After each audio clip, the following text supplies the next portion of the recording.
你说李逆他领着兵不进洛阳城，反而扎营了，是什么道理呢？李逆派人给父皇的奏书上说的是大军不便于进城，驻于城外，便于军机云云。这明明就是打了败仗不肯进城，还有脸面给父皇上书说要去收复什么西长京？大哥，崔家公子如今死了，崔乙必定是怒火中烧啊！他不进城也好，免得到时候万一崔家军来了，祸及了洛阳城。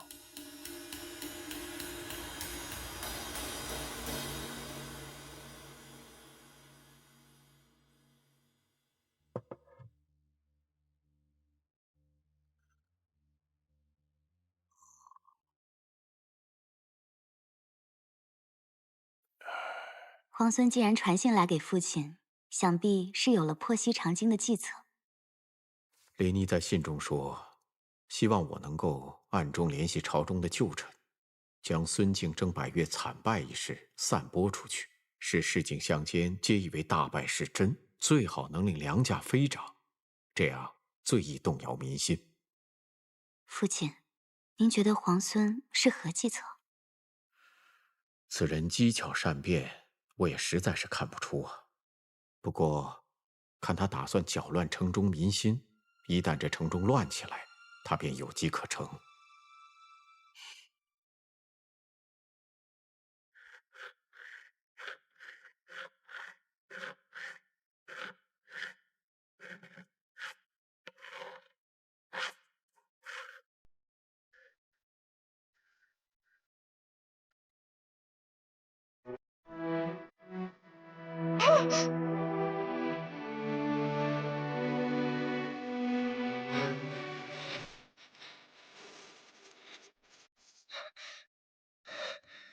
回忆。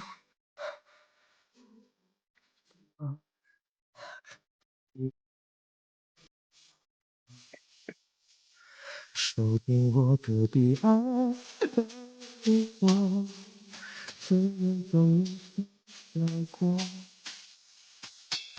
心在这城中，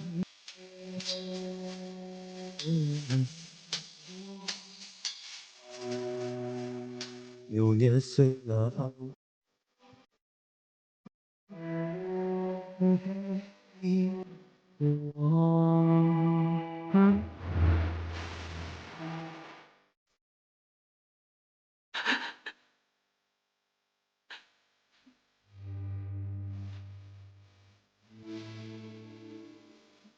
谢谢你，不疼吧？不疼。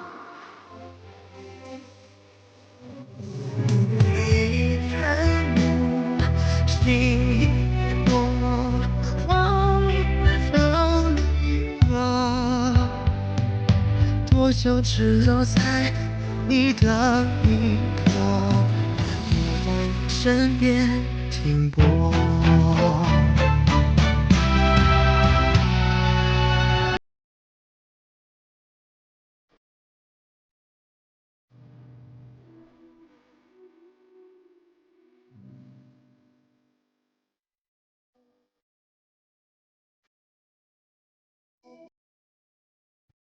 温热，不相思纷纷。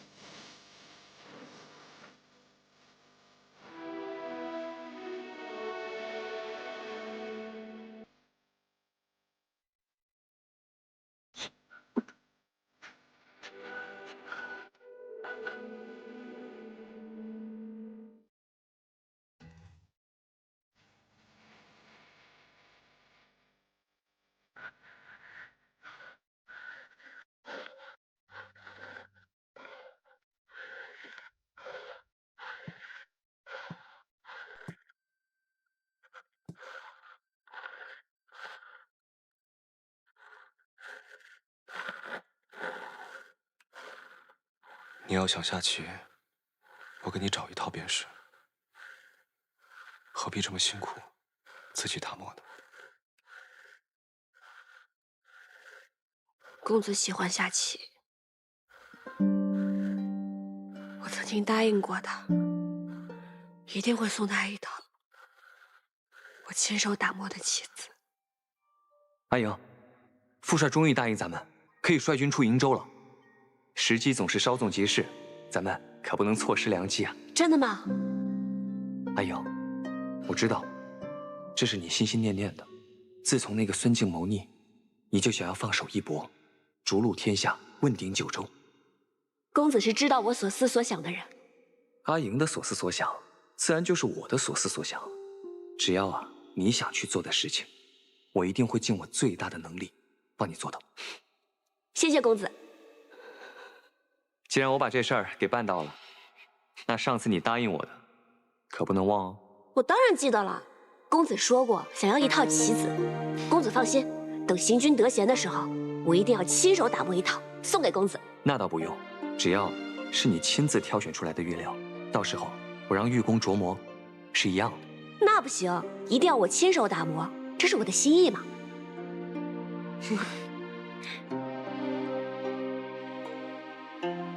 但是现在，怕是再也没有机会当面送给他了。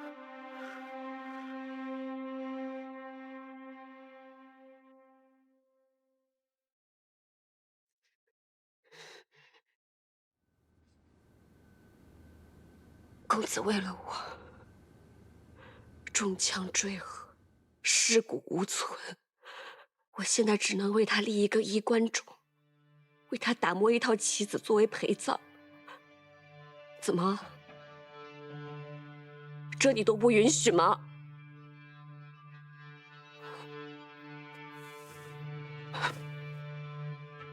一定要说这负气的话吗？我没有说负气的话。公子是为我死的，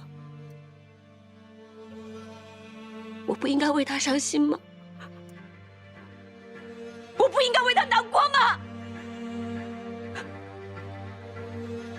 所以，你还是怪我没有救你们家公子是吗？是。所以你这么伤心，巴不得跟他一起去死是吗？是。李聂，我告诉你，我一直都在骗你。我早就轻信我们家公子，所以我从来都是骗你。西长京是我骗你去的，潼关之事是我和公子早就谋划好的。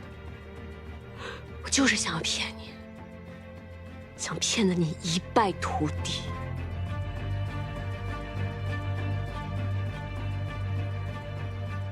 但是现在公子死了，我万念俱灰，不想再骗你了。来吧，一刀杀了我吧！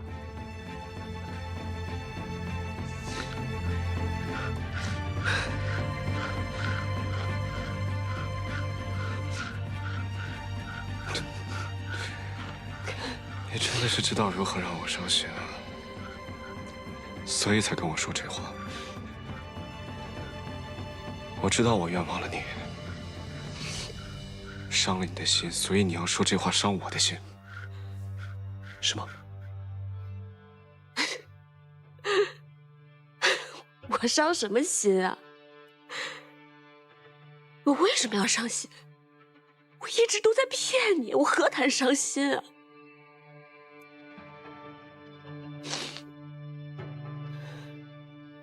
我是骗你的。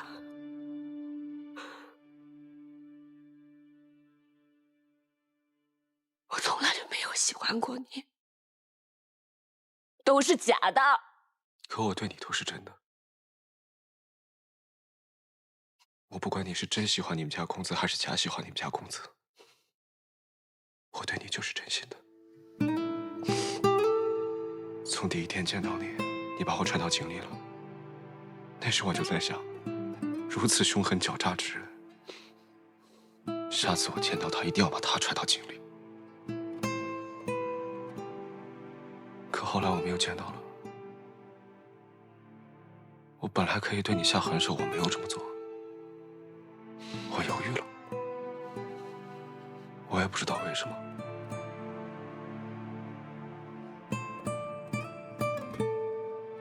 天在太清宫，我和你打了个赌，结果我输给了你。但我心里却有一种说不上来的高兴，因为我终于知道，其实你心里也喜欢我，你心里也有我。所以你口口声声说你骗我，你不喜欢我，说从前都是假的，我不会相信，因为你对我都是真的。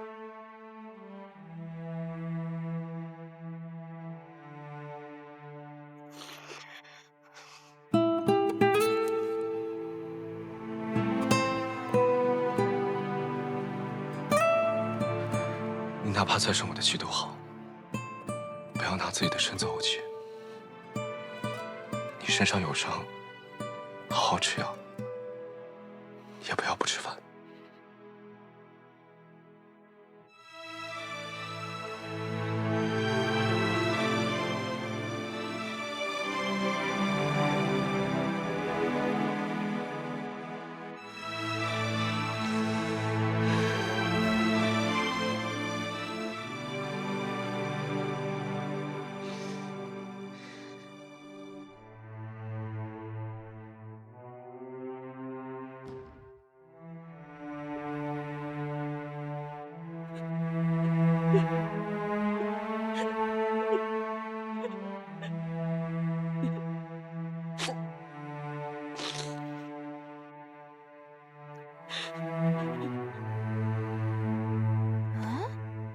怎么还没发芽？难道是天太冷了？桃子，好久不见，终于又见到你了。桃子，桃子，你为什么又不理我了？我帮你。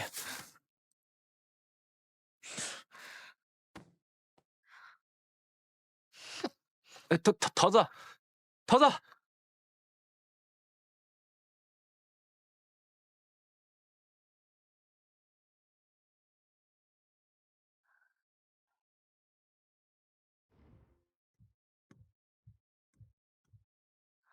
这老鼠又来了。这老鼠来一次，你就发一次脾气，肝气郁结，我真是担心你这伤啊，迟迟都好不了。心里不好受，要不咱们吃颗乳糖？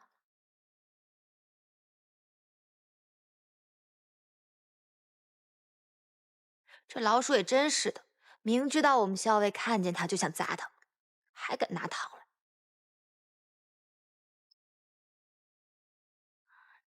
那咱们把药喝了。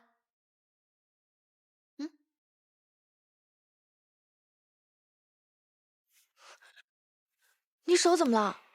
没什么，破了皮而已。你这又是何苦呢？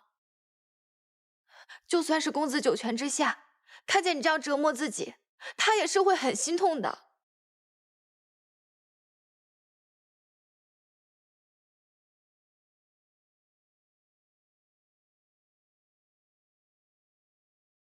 来，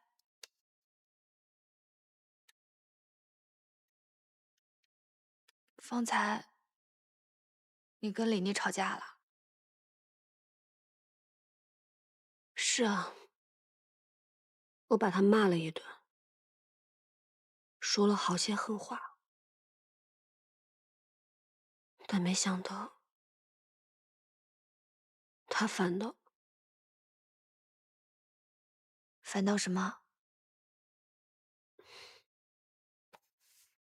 没什么。校尉，我知道你还在气李妮不相信你，更气他在危难的时候作壁上观。公子的死，你又伤心又自责，可你总这么难过下去不是办法，你总是要顾好自己的身体的，是不是？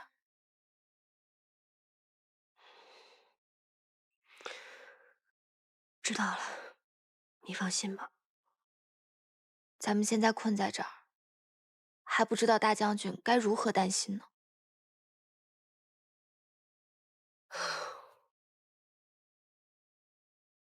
还是要想个办法脱身回应州。小伟，要不咱们就从李逆身上下手，好脱身回瀛州。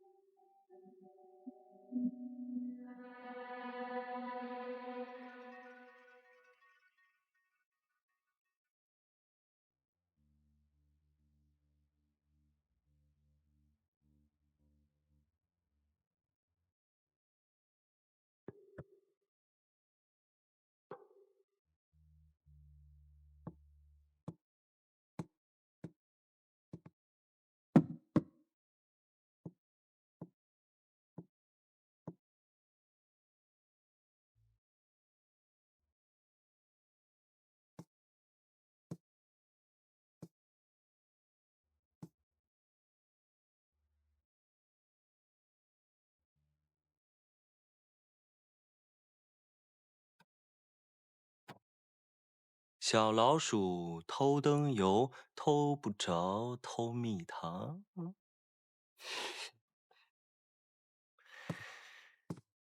哎呀，你晚上就喝了药，你饭也不吃，这样下去肯定会有伤元气。我给你带了一罐蜂蜜，给你烙了个饼，你要不就吃一点。多谢皇孙关心，我不饿。你就算生我的气，也不能不吃东西啊。皇孙何必要这么关心一位阶下囚？天太晚了，男女有别，皇孙在这里实在不方便，还是赶紧走吧。我只是想请你留下来多待几日，你并不是阶下囚。皇孙何必要说的这么冠冕堂皇？我们家公子已经死了，何某一介女流，对于皇孙挟制我们崔家军没有任何用处。既然说我不是阶下囚，那你为何不肯放我走？因为你身上有伤。当日你如果晚来一刻，我便也已是江中冤魂，何必还要在这关心我有没有伤？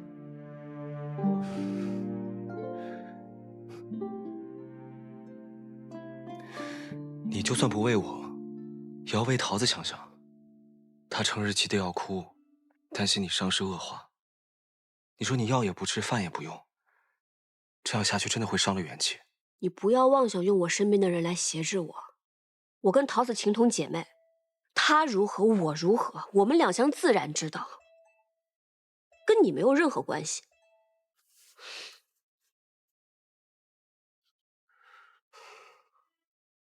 你既然还生我的气，那我先走了。不要带着怒气睡觉，对身体不好。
桃子，桃子，我来帮你拿。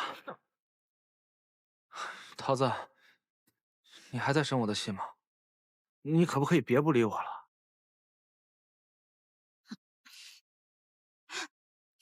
哎，桃子，你采药去啊，我陪你一起吧。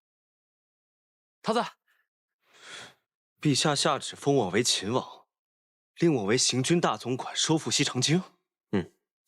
圣旨是昨天晚上到的，不仅封了你为秦王，还改封会稽王为齐王，临淄王为信王。唉，这是要把我架在火上烤啊！若收复不了西长京，那就该问我罪了。石七郎，要不然上书辞一辞？辞什么？陛下都下旨了，但我就做秦王，正好以行军大总管的名头，可以名正言顺调遣天下秦王之师，收复西长京。这一次，城里面就靠你们了。你就放心吧，石七郎，我们一定会按你说的办，把这西长京啊闹他个天翻地覆。就是，咱们兄弟别的本事没有，闹他个天翻地覆这种事儿再拿手不过。是啊，这次我伤还没好，不能跟你们一块儿去了。我替你去，给你闹个双份的回来。现在城中暗流涌动，敌我莫辨，你们千万要留心，行事必须谨慎，还有务必保自身周全。你就放心吧，等攻下西长京，我们再回来同你们喝酒。喝酒，攻下西长京，回来一起喝酒，一起喝酒。走。相爷，现城中谣言四起，近几日粮价飞涨，人心惶惶。都说那孙大都督派去伐百越的大军败了，城里都说那韦帝的儿子李逆刚刚被封秦王，眼看着就要攻打西长京，都说他是天煞星下凡，专克大都督的。还说什么了？还说秦王派奸细在井水里下了毒，闹得人心惶惶的，都不敢食用井水了。还有人说那太仓里其实是空的，连半颗粮食都没有。这粮食啊，早就被伐百越的大军拿去当了军粮了。只要秦王一围城，这城中的百姓都会被活活饿死。好了，我知道了，下去吧。命令下人严守门户，不得出门。是。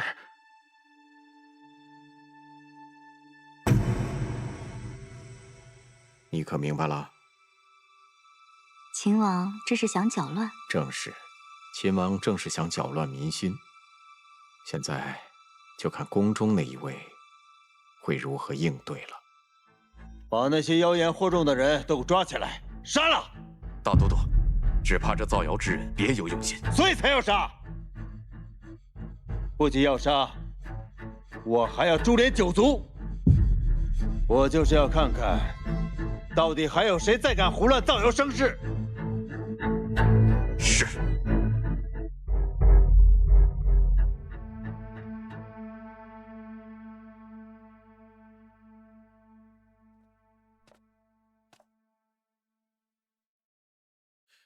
今日怎么这么早过来？哼，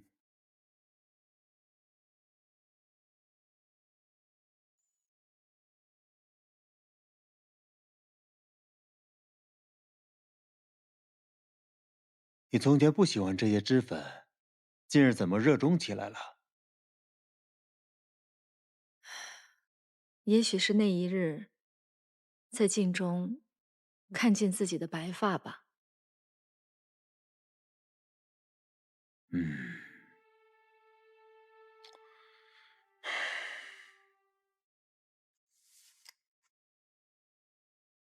阿静，是否前朝有事？你不用同我讲，我跟你出去散散心。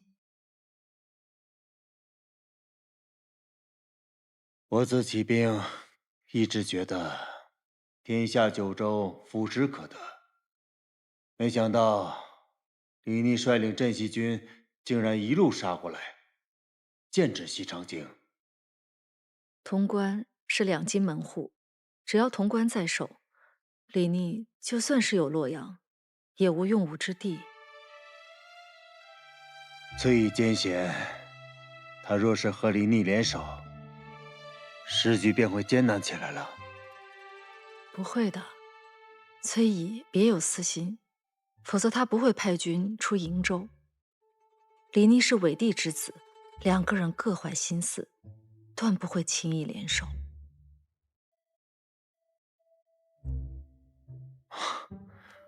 我本不应该同你讲这些。走，打马球去。好。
怎么，你打算这辈子都不理我了？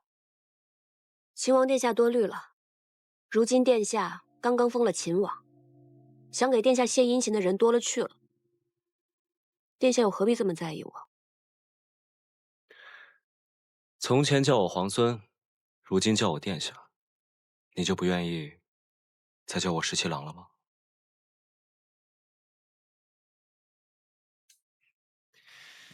哎呀，还是这里舒服呀。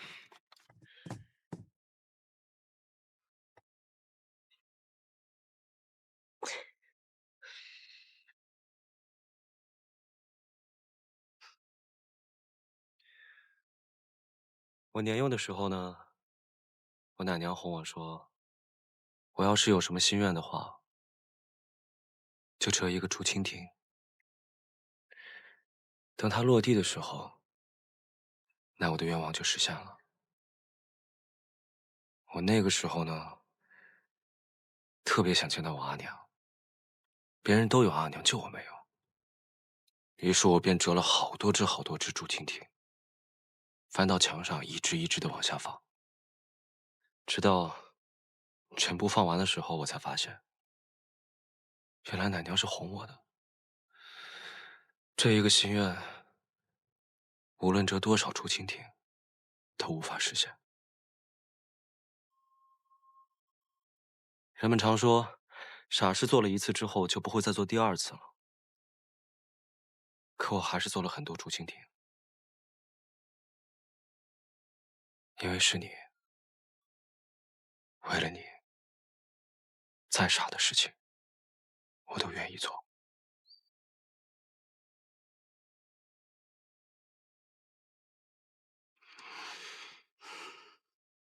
阿英，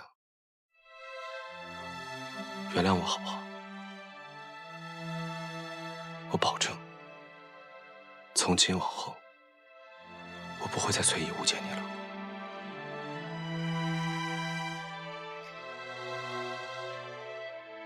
那你就别再关着我，放我跟桃子回瀛州去。这我无法应允。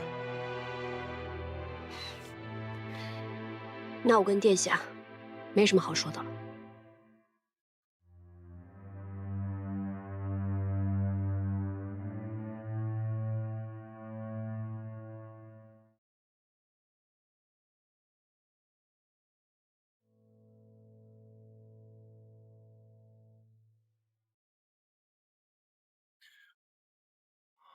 还有心情雅致在这里钓鱼啊？怎么，崔乙的大军来了吗？还没有，在路上，慢得很。十七郎，你说这个崔乙会不会另有心思？这西城京城里情势万变，如果他再不快点的话，我就怕这个时机稍纵即逝啊。他被我胁迫，当然不情不愿了。再说，我兵少他兵多，工程他却要出全力，你说他肯速速前来吗？我刚刚收到消息，大将军已经。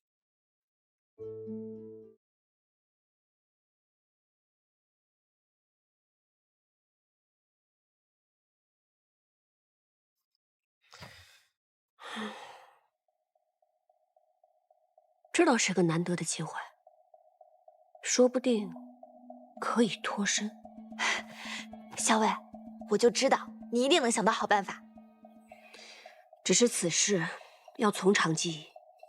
李逆这个人绝顶聪明，如果不计划周详，肯定还是难以脱身的。李逆呢？那个耳朵一直跟着我，我不搭理他，他就喋喋不休的。说起下午的时候，李逆一直在河边钓鱼，他还问我想不想吃鲜鱼呢。钓鱼？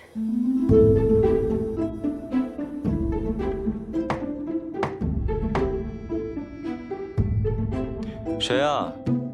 殿下，是我，桃子。请进。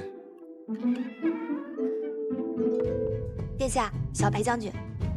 殿下，校尉天天喝药，饮食减了大半，人也清瘦了不少，这些你都是知道的。今天校尉喝完药，突然说他想喝鱼丸汤，我就赶紧去问厨房了。但是厨房说今日不逢集，也只采买了一些蔬菜。可巧我看到那水桶里养了几尾活鱼，可他们说那是殿下今日在河边钓的，所以不敢擅自做主，我就前来询问一下殿下。难得他想吃点东西，我去厨房做吧。那就不劳烦了，我来做就行。没事，鱼丸捶打讲究巧劲儿，我来。如此的话，那就劳烦殿下了。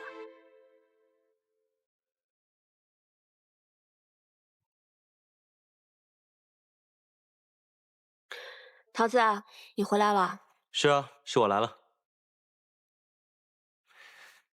趁热尝尝吧，凉了就腥了。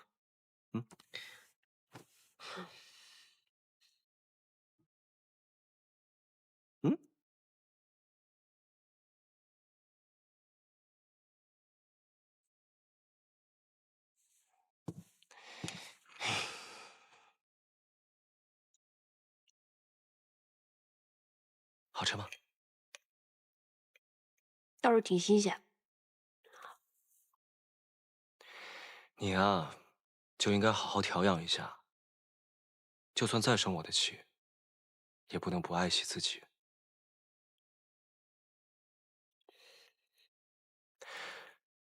日后你要想吃什么，想要什么，我都找人给你去买。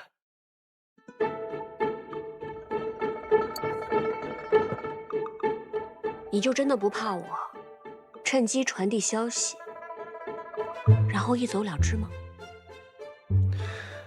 你若是走得了，我也有办法将你半路截回来。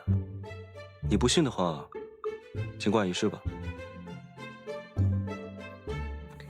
孙敬征百越的大军并未真败，只是瀛州兵败，只怕孙敬会速速召回百越大军，他又掌控了潼关，对你是两面夹击。除非你能在百越大军回朝之前攻下西长京，但是以镇西军如今的兵力，怕是做不到啊。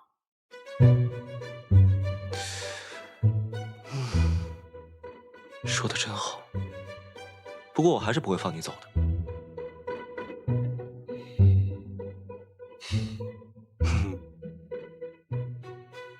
殿下真是知我甚深啊！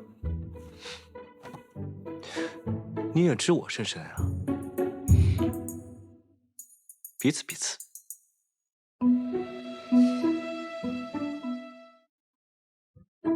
桃子，你药材买齐了没有？那个，都过去那么久了，你能不能理理我？只要你能理我，你让我做什么都行。你说我为什么不理你？那天你就眼睁睁的看着我跟校尉被别人追杀，你们不管不顾的。你和你们家秦王一样，薄情寡义，见死不救，铁石心肠。不是的，那一天我也很着急，我也很想冲下去救你的，但是军令如山，我也是实在没有办法。再说，我们镇西军的兵卒是从来不会违反军令的。狡辩！我没有狡辩。那一日，十七郎他也是有分寸的，他那时候张着弓搭着箭，他不会眼睁睁看你们出事的。哎，桃子，那你到底要怎么样才能原谅我吗？要不我陪你上山采药，或者我陪你买好吃的。哎，你还要吃猪耳朵吗？只要你愿意理我，你让我做什么都行。你说的，我让你做什么都行的。嗯，我除了放你和何校尉离开。你不是耳朵挺好使的吗？你不会真的要吃我的耳朵吧？我呸！谁要吃你的臭耳朵了？我是说，我想让你给我做一个哨子。哨子？嗯，这个哨子呢，只有你一个人能听得见。以后我有什么急事找你的话，我吹那个哨子就行了。听起来挺难的。不过你放心，我一定可以做到。这还差不多。哎，那桃子，你接下来不会再不理我了吧？现在不生气了吧？看我的心情吧。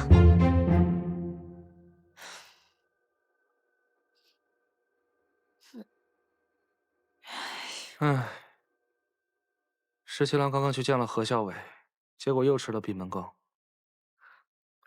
活该。桃子姑娘，其实十七郎真的对何校尉很好的，要不你帮忙在校尉面前美言几句，让他消消气。他要是真对我们家校尉好啊，就不会拿这些破烂药材滥竽充数了。我们家校尉的伤到现在还没好，你看看这都是些什么呀？桃子姑娘，你别生气，这样你开个药方给我，我来买。如果这附近买不到的，我就去西长京或者洛阳买，怎么样？这可是你说的啊。行，我现在就去给你开药方。好，继续扇，不要停啊。哦。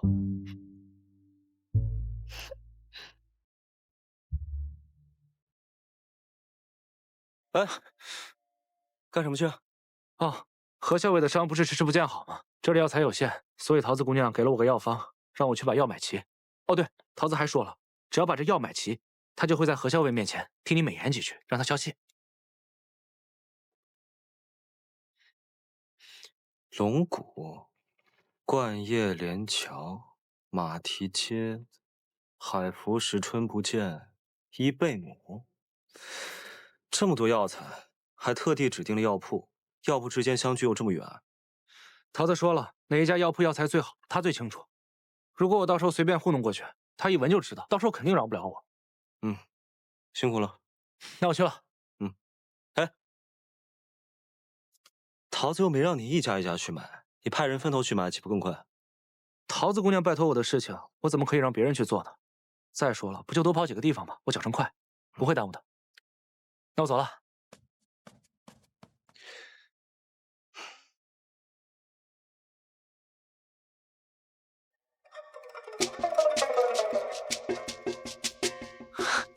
回春芳，终于找到了。掌柜的，帮我抓一下这个马蹄筋。啊，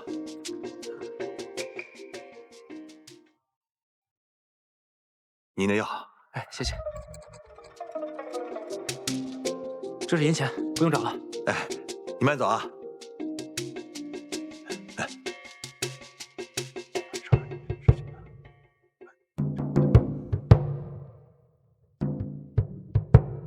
桃子姑娘，桃子姑娘，我要买齐了。这么快？你不会是偷懒没有买全吧？没有，我都是按你的单子一家一家买的。我看看。嗯。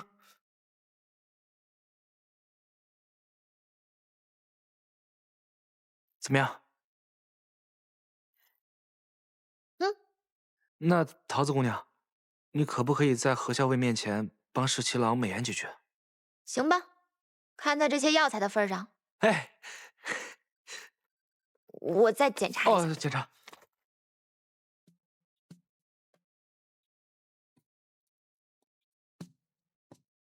阿莹，我看今天天气不错，我给你折了桂花。阿莹。阿莹，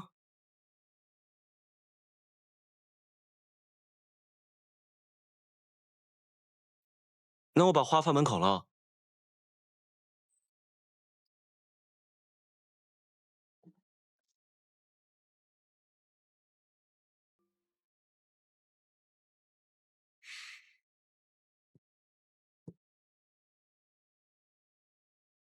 小伟，你就别生气了。我看这次秦王，哦不，是真心给你赔礼认错的。他不是说了吗？他不该不相信你。其实公子的事儿是崔离那个小人所为，也怪不得他的。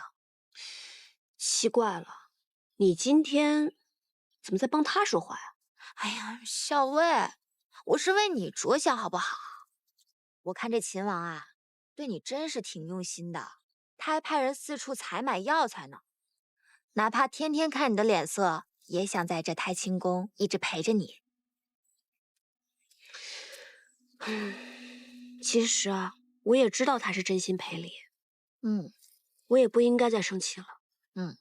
若是旁人这样，我也不至于这么生气。但是旁人怎么能跟他一样呢？哦，原来是这样啊！我说嘛，再说我要生气了。哎呀，我错了，你别生气，我给你画画。大将军，有消息了。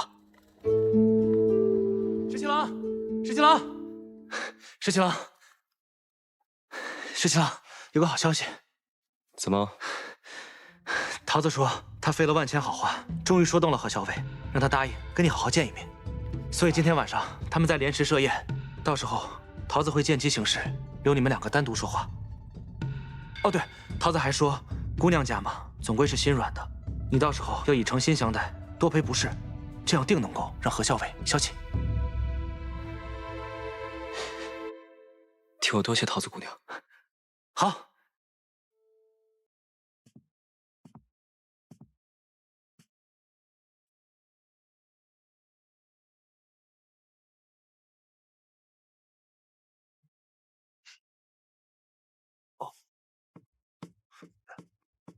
哎呀，快点儿！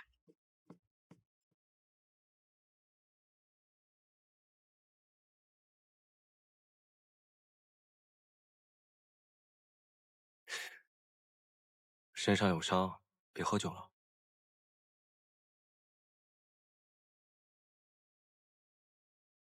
那日我们在太清宫，现在想起来，真是恍如隔世。是啊，阿英，你还在生我的气吗？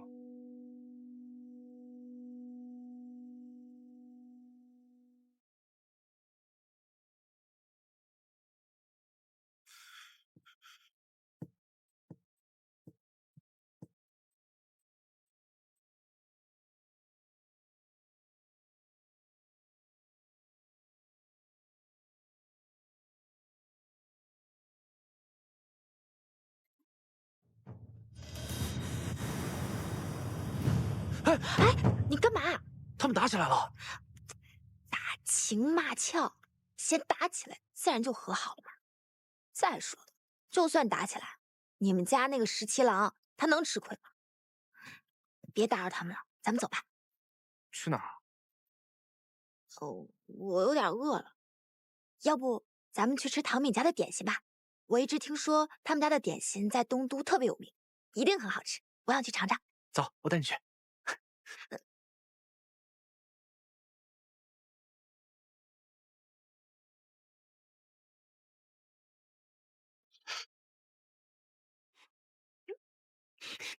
你干什么？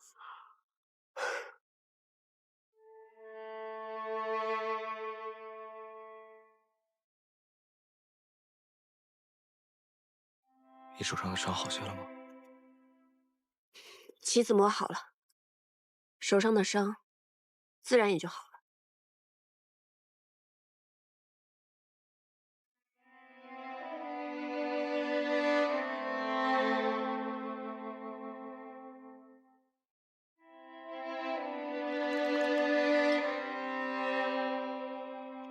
你为你们家公子亲手打磨了整套棋子，连自己手受伤了都可以不顾，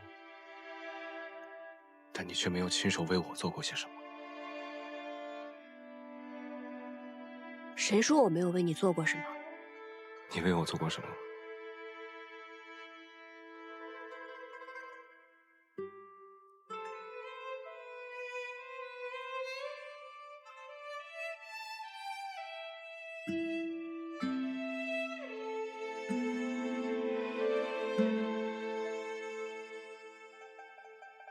这是你亲手做的？在潼关的时候，我就已经开始做了。本来一直想着找机会送给你，可是后来我发现，你是一个忘情负义、见死不救的人，我还是烧了算了。怎么能烧了呢？你要是不生气的话，只要你不生气，哪怕你一天骂我1000句、10000句，我都会乖乖听着。呸！谁愿意骂你？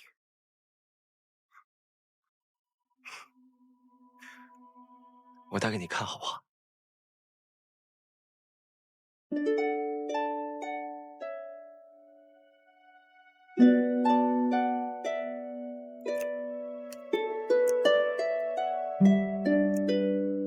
我一只手记不好，能帮我记一下吗？它不够紧，你看一下嘛，要不然你不就白送了吗？嗯。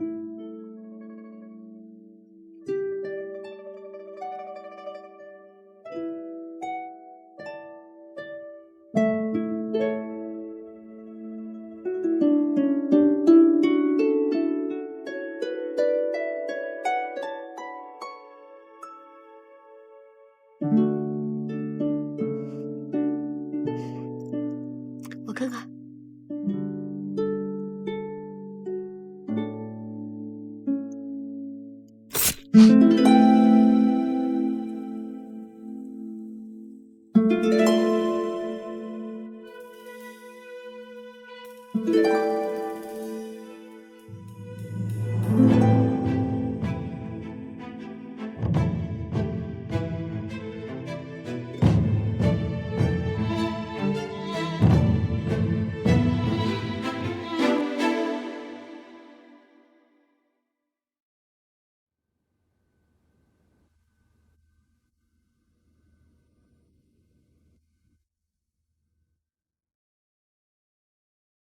你我终究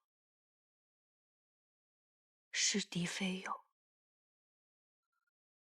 今日一别，再相见时，恐怕要在战场上以命相搏。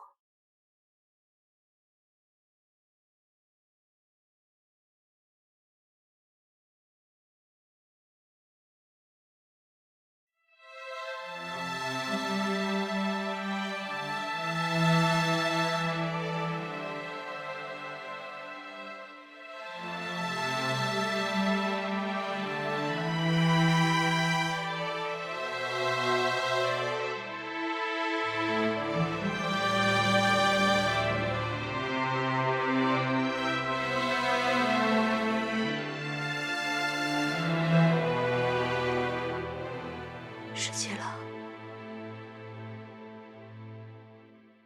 多保重。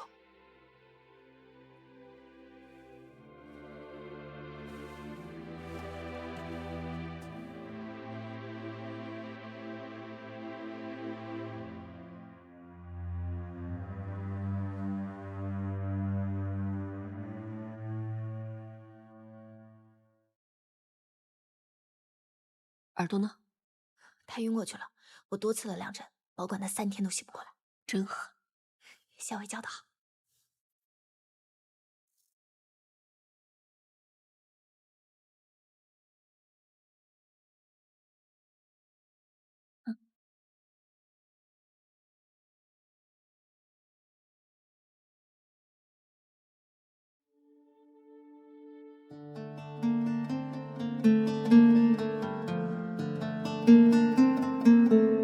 传家，传家！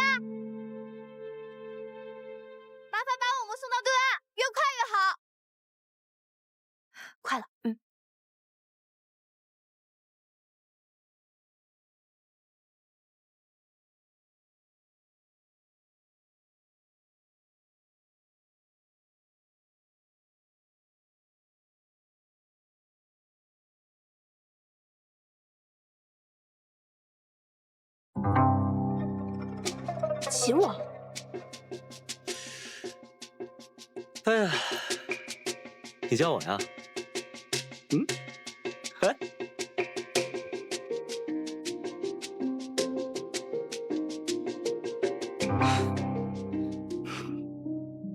秦王殿下好计策。哎呀，这不是将计就计吗？那日看到桃子给常二的药单，就有所怀疑。果不其然，你们不仅通过药铺联系上了崔家军，还故意演了一出好戏，为的就是让常二真的以为桃子为我美颜，而你也真的被说动了，就是为了设一场宴，刺晕我，以便逃脱。所以你早就知道了，就一直看着我们做戏。我这不是了解你吗？不让你试着逃一次，你怎么会甘心呢？好了，现在就带你们回到你们的住处。走喽！哦，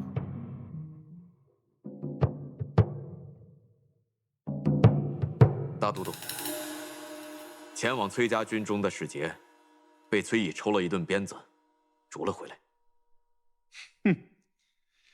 哎呀，崔乙这个脾气啊，倒是一点都没有改。崔家军的前锋已经到了九曲口，看样子是想渡河。若崔乙渡河，与李逆联手合围夹击西长京，京中又人心动荡，只怕与大局有碍。大都督，咱们要不要趁他渡河，中流击之？崔乙素来老辣，他若是敢从九曲口渡河，势必要想到那里河滩水浅，渡河易，伏击也不难。不对，他是不会从九曲口渡河的，八成是虚晃一枪。崔乙的儿子不是被人劫杀了吗？我看他此番未必是冲着咱们西长丁来的。放他渡河。大都督，若崔家军渡河之后，与李逆放他渡河。他若是敢火中取栗来攻我们西长京，那我就跟他决一死战。他要是奔洛阳去，那我就派出兵马，趁隙剿灭李逆。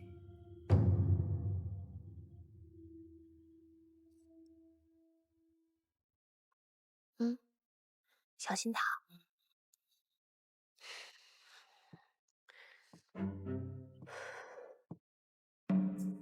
桃子，你们家校尉身体如何？还缺药材吗？托殿下的福，药材倒是不缺了。你心里明白，我们校尉的病都是被你气出来的。哎呀，这可糟了！说些让你们家校尉更生气的话吧。由于汲取了这一次教训呢，我又重新派重兵把太清宫这里里外外都围得跟铁桶一般。我更是派了几十名斥候，又把每一个出口死死的盯着。这次你们若还是想逃出去，我都替你捏一把汗。秦王殿下，想必你已经计划周全，准备在西长京城中一击必中了。这再严密的计划呢，都会有纰漏，谈何周全，又谈何一击必中呢？既然还没有周全的计划，那不如这样吧，我来替你谋划，杀了孙敬，然后你放我离开，如何？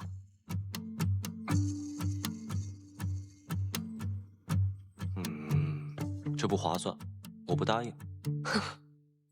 我竟然不知道殿下如此看重于我，小小女子，难道还贵重过孙子呀？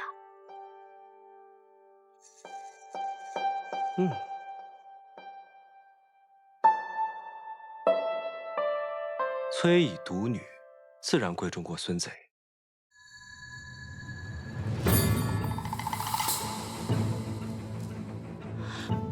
原来你早就知道我们校尉是大将军的女儿。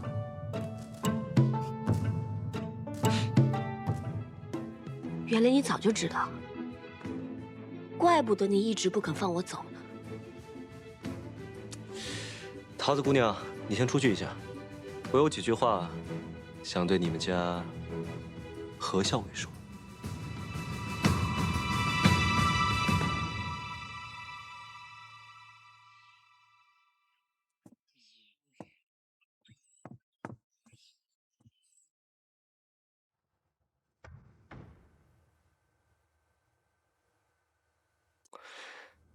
其实我在救了你之后，我写了一封信给崔大将军。崔大将军，逢崔家军遇袭，恰在左近，昔为之晚矣，令公子堕河。幸其救得阿银，深可为大将军之心。阿银安然无恙，于镇西军中休养。唯望大将军率大军与镇西军同取西长京，灭孙贼，平叛秦王。届必可令凤凰归巢，完璧归于赵。我说你安然无恙，恳请他与我一起平叛孙贼，收复西长京。崔大将军虽然回了我的信，但殿下想说什么？不如就直说吧。我也终于知道，当初率娘子军力战不降在瀛州郡城的武烈夫人，就是你阿娘。武烈夫人姓贺，所以你化姓氏为何，自称何氏。我这几日就常在想，武烈夫人是何等英杰呀，崔大将军又是何等人物，才能生出你这样的女儿啊？你这是在打探？是啊，崔大将军其人，我没有半分把握，所以只能这样请教喽。那或许再过一段时间，你就会知道傅帅究竟是什么样的人了。我有种不好的预感。为什么？我总觉得他跟你一样，聪明过人，是个十分厉害的角色。不知道我这样得罪他，他会如何发作呢？父亲就我这么一个女儿，你拿我威胁他，傅帅会作何反应，自是不必说。若是你落在了他的手中，八成他会拿鞭子抽你。哎呀，那我可得小心点，不能落入他的手中。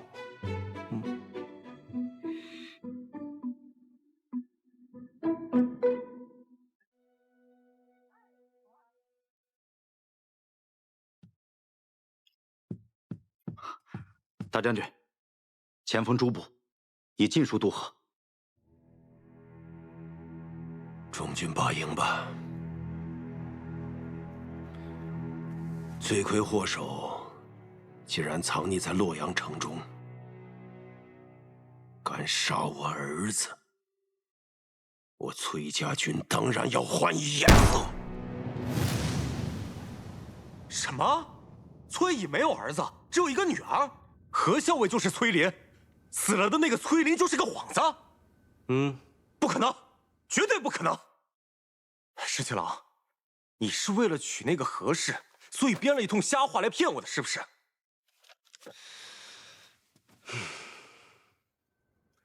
你仔细想想，从前崔公子对何校尉的态度，你再仔细想想，我有没有必要骗你？原来如此，所以你才把他扣在了太清宫，不肯放他，然后在这里布下重兵。你是想用他来胁迫崔乙？这怎么能说是胁迫呢？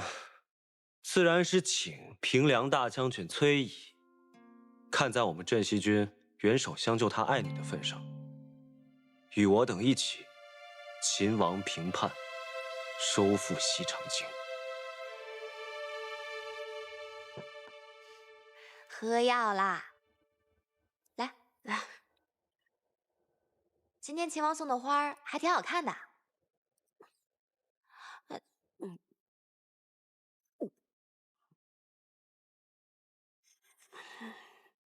哎，你今天怎么好像变了个人一样？变成什么样了？变回我们家以前的小姐了呗。哎呀，我想着过几日，兴许就能回到父亲身边了。这病若是总好不了，岂不是要让他担心啊？你已经想到脱身的办法了？只怕父亲已经率军赶到洛阳城外了，局势风云变幻，这个李逆困不了咱们太久了。那太好了。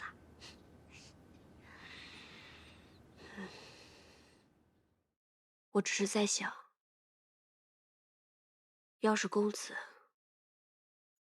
能够侥幸脱险，那就真的太好了。不然，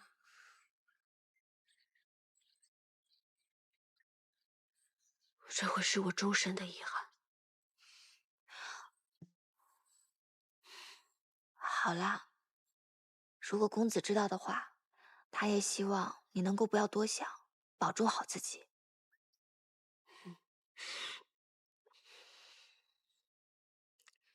活着的人要好好活着，这才是对逝者最好的安慰。这是母亲殉城以后，父亲告诉我的。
石七郎，有消息了，孙敬果然出兵了，他兵分2路，一路去了洛阳，一路直奔咱们大营来了。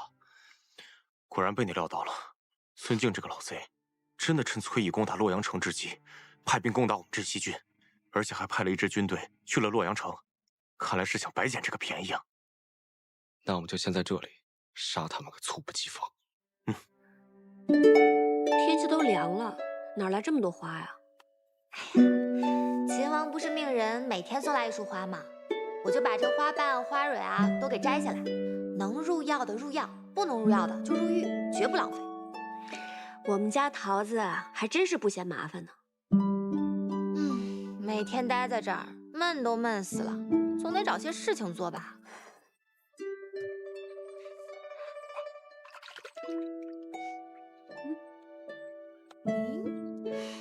这之前秦王送来的衣饰还真是挺好看的。小薇，我觉得你还是这样打扮最好看了。你呀，就是喜欢我打扮成这美娇娘的样子。咱们校尉在军中那也是十分的英姿飒爽，但你难得像今日这般精心打扮，我还是觉得你这样最美了。今日怎么秦王迟迟没来？我猜他肯定是被什么事情给绊住了，搞不好副帅已经到了。洛阳城里可得争口气了，能挺一刻是一刻。若洛阳城破了，孙敬的人马马上就会调转过来和他们会合，来夹击我们。到时候啊，就大大的不妙了。老四，咱俩赌一把。什么？就赌这洛阳城，他能守到几时几刻？不跟你赌，不跟你赌。洛阳恐怕是一时半刻也守不住。嘿，一帮莽夫！如今只能指望崔乙能够阻孙敬一卒了。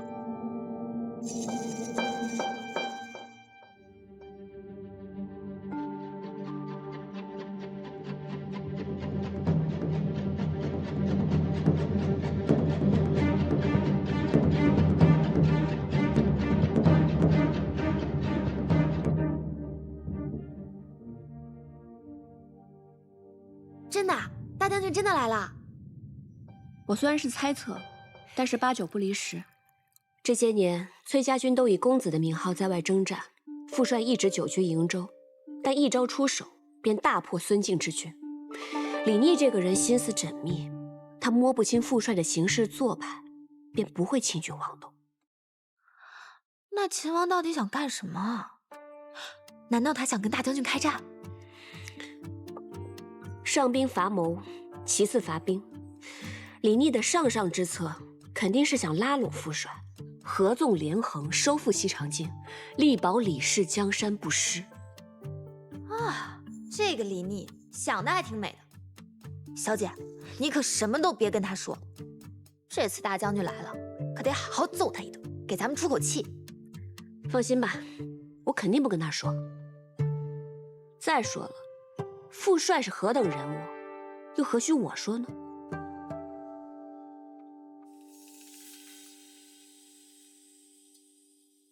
十七郎，俘虏已经全部安排好了，而且还有些伤兵也给他们上了药。咱们这一仗又折损了孙敬不少人马。撤！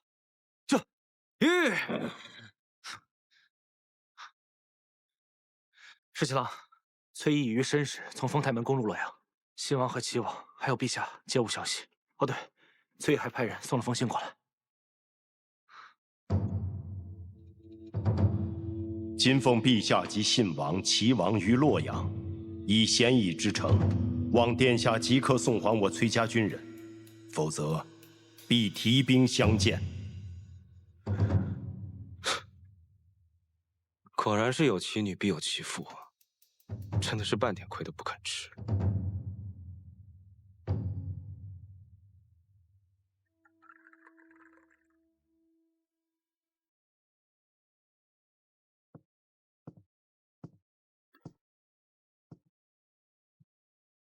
殿下，请用茶。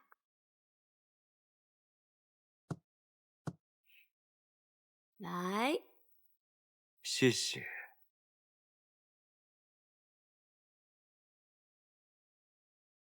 是护腕还带着呢。是啊，取银针时费了些功夫，之后就再也没有取下过了。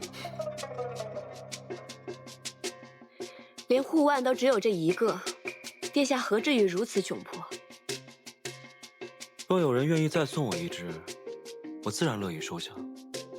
殿下军务繁忙，既特意到此，想必是我父帅令殿下看到了他的诚意。我之前呢，还好奇你父亲是个什么样的人，结果果然不出我所料，他与你简直是一模一样。你不愧为他的女儿，他也不愧为你的父亲。这话如何说啊？你的父帅呢，已经不费吹灰之力攻入洛阳，我父亲和2位兄长全部被你的父帅俘获。父帅生性豪爽好客，想必陛下也会十分适宜。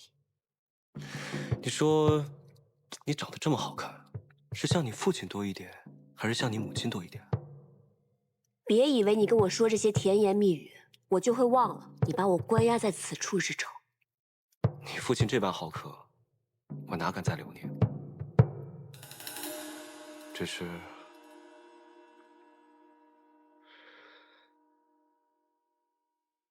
是仅此一别，再相见时，不知何时何地。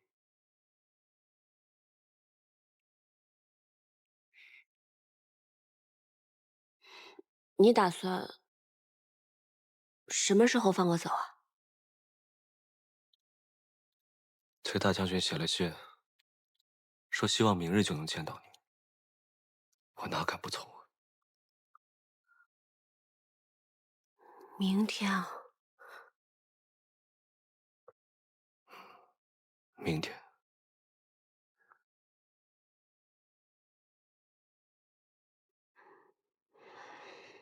实在太快了吧？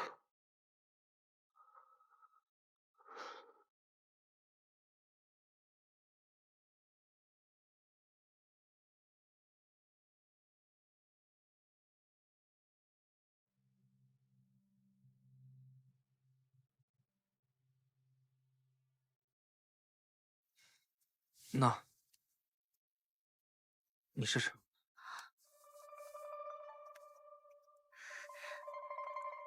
你真的做出来了？嗯，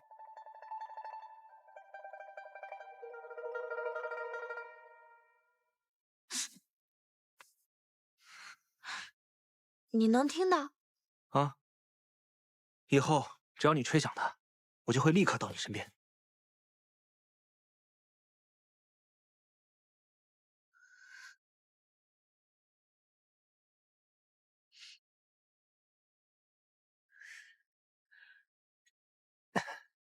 我在这儿呢。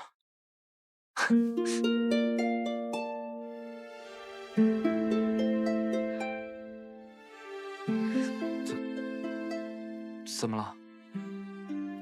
你不喜欢吗？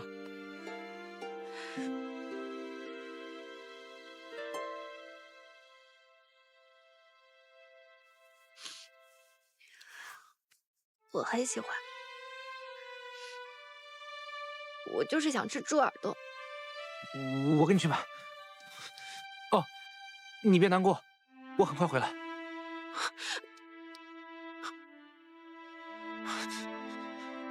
怎么了？发生什么事了？我明天就要走了，你真的要现在去买猪耳朵吗？那，你不是说你想吃吗？你呀，真是蠢的不可救药。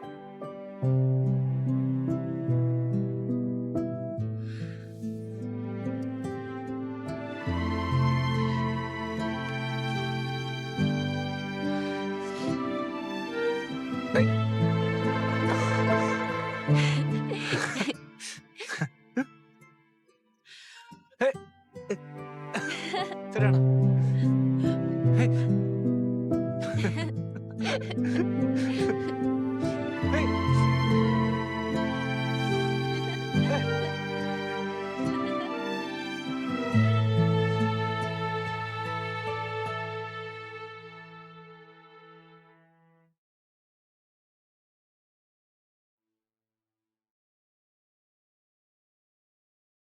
十七郎，你不是说这周围有重兵把守，还有好多斥候吗？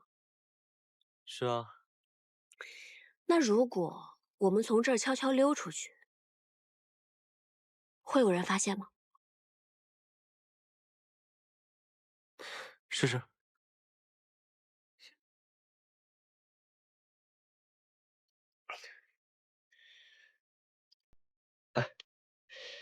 比谁先到马厩。好啊。迎着霜，你的根紧握这片土壤，跟着浪，我的夜漂泊万里边疆，要做岸的尽头是地久天长。当相遇又别离，当相依又远去，你不曾忘记。殿下。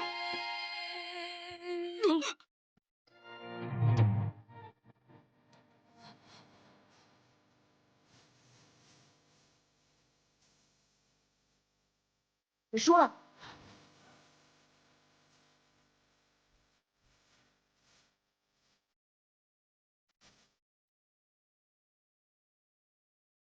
不知道这样算谁胜谁负？那就再比一比，看谁能先到乐游园。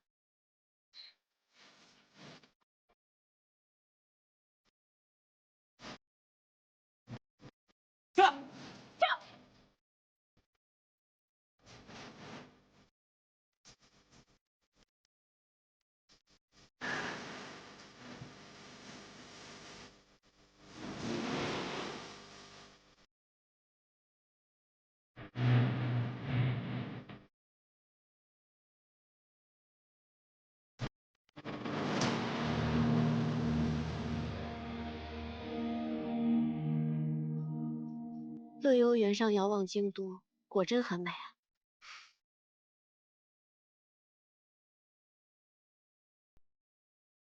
其实我一直都很好奇，你究竟是怎么样知道我的身份的？崔家大小姐的气度，自然不是普通人可及啊。我的身份还有和公子的关系，别人都不怀疑，怎么偏偏就你能看出来啊？当初呢，你骗我说你是崔公子的侍妾，我便对你的身份起疑，于是我便设宴试探崔公子，更是佐证了你的身份并不简单。你和你们家公子名为主仆，实则他对你更尽几分。加之洛阳城之前，我又撞破了你替你们家公子上阵御敌。我就知道，当时你挑开我的面具，不免会疑心。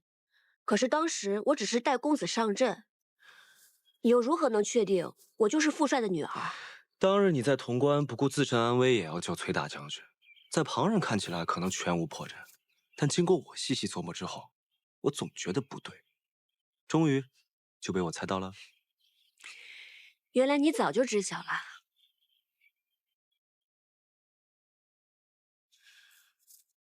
你知道吗？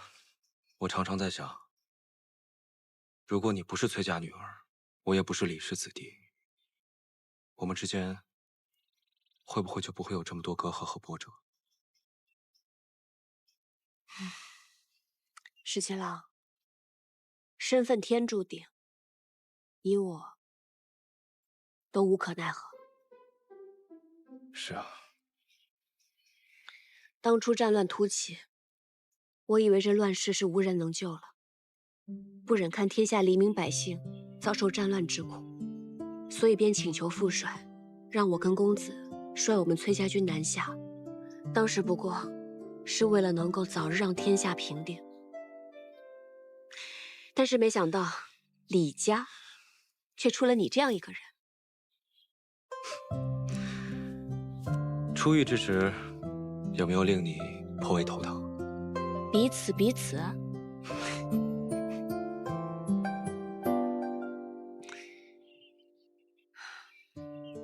十七郎，你有没有想过，若是有一天可以收复这西长京，此番大乱平定之后，那天下究竟需要一位什么样的君主？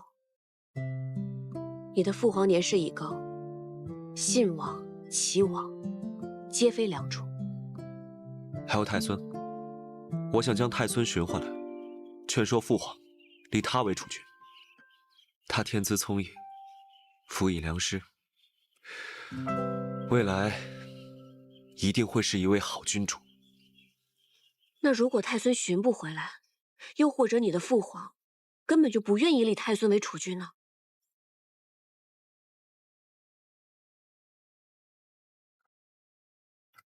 我们私奔吧。待到天下太平，寻回太孙之后，我们就离开西长京，一起去劳兰关，过逍遥自在的日子，好不好？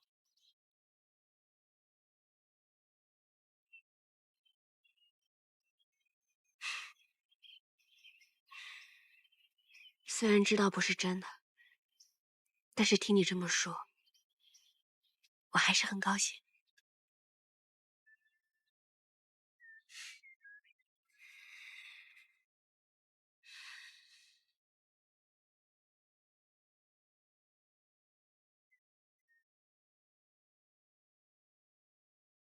当日我们约定，等到海清河晏之时，同游乐游园。可惜天下未定，明日我们就要各奔东西了。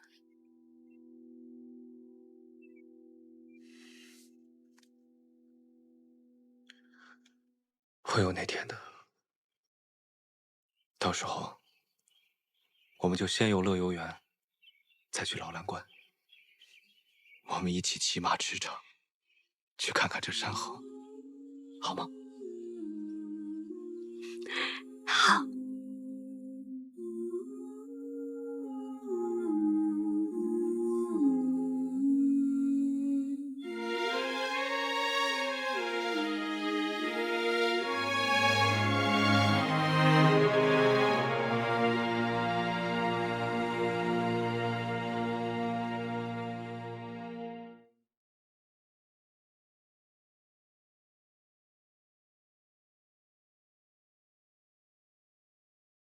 明日分开，再见，就不知何时了。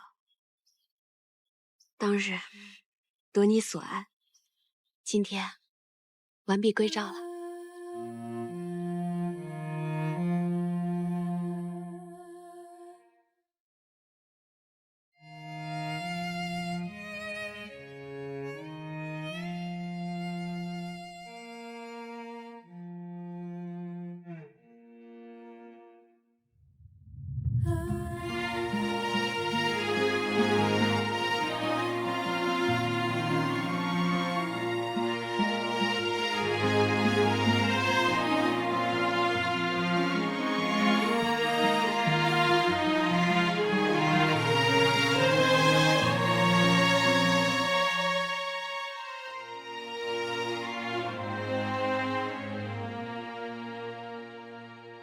阿爷，你跟你们家公子真的是从小一起长大的？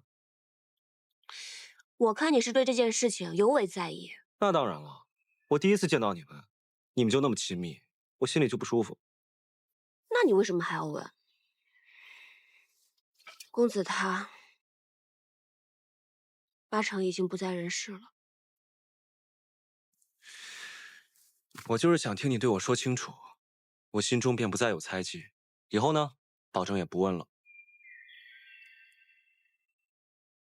公子的本名叫做柳成风，小的时候他救过我。他父母早亡，所以爹爹就把他收养成了义子。我阿娘年轻的时候受过伤，身子不好，所以跟阿爹结离10年也未生育。但那个时候，爹爹已经是边陲大将，朝中为了牵制爹爹，借口他无子，非要赐给他一位夫人。后来阿娘心一横，到处研医问药，最后终于有了我。可惜还是无法应对朝廷，阿爹便谎称自己生了个男娃，按照崔家的排行，取名为崔林，奏报于朝中。原来如此。后来，阿爹在瀛州对抗接硕，阿娘力战殉城，朝中追封阿娘为武烈夫人。阿爹感念阿娘的情谊，再未续弦。后来阿爹也把我当成男孩一样养大，但在我7、8岁的时候，女孩的样子再也掩盖不住了。阿爹就让柳成风顶着我崔林的名字，在军营中行走，以免我是女子一事被揭穿。公子因为我从小到大遭受了不少危险，就连他的名字也不被人所知，所以他活生生的活成了我的影子。我们俩从小一起长大，我把他当作兄长，自然要比旁人亲近一些啊。你把他当兄长，他心里可不这么想。他都已经不在了，你还要这么介意吗？怎么总是说我？那你呢？我怎么了？顾相家的那位小姐十分中意你，在西长京的时候还不顾危险到客栈来给你报信，你就不感念人家的情谊吗？顾小姐同我和我同她可不一样，她十分中意我，我又不中意她，只好令她失望了。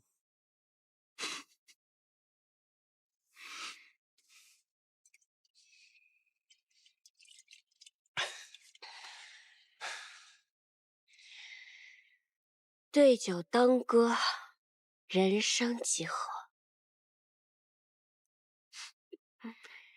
十七郎，你唱首歌给我听好不好？我哪会唱歌啊？我就只会哼一哼劳兰关的小曲儿。劳兰关的小曲儿也好啊，我想听。这些乡野民歌可比不上阳春白雪，都略显粗糙了一些。崔小姐，多担待。绝不嫌弃。好。劳兰河水18弯，第一弯就是那银松潭。银松潭里的鱼儿飞呀，碧湖上那姑娘推开了窗。劳兰河水18唱的不好啊？是有点走调，那你还让我唱？但是很好听。真的吗？嗯。那我认真唱一遍。好。那我要认真站起来唱了。老兰河水18弯，第一弯就是那银松滩。银松滩里的鱼儿飞呀，比不上红娘的眸儿美。老兰河水18弯，第二弯就是那鲫鱼滩。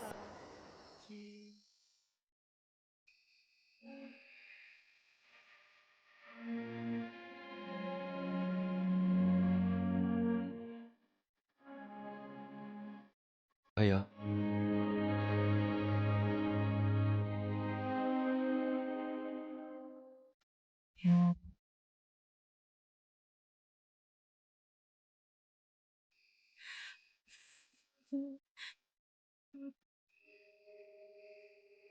哎呀，你要再不醒来呢，我就要亲你了。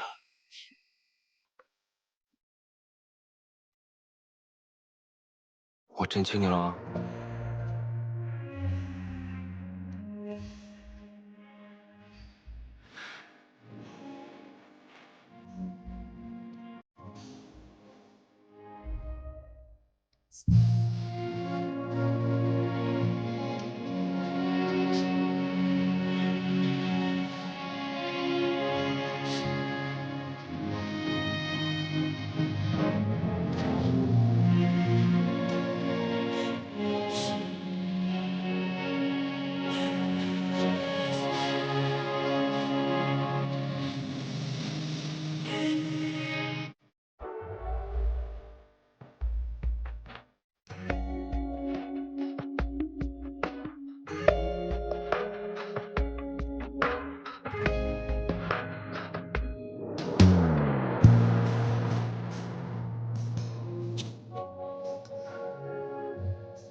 石欣柔，我们走吧。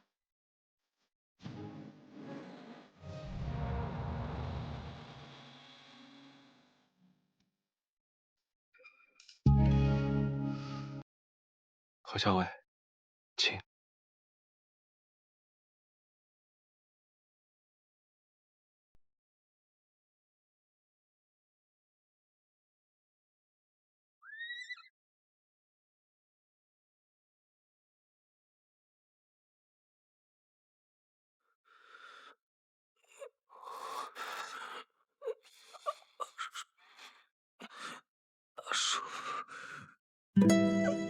阿叔，公子，公子你醒了，公子你终于醒了。校尉，校尉没事，校尉真的没事。我看到镇西军从山上冲下来，竟然是救了他。公子好好疗伤，咱们还要回去见校尉呢。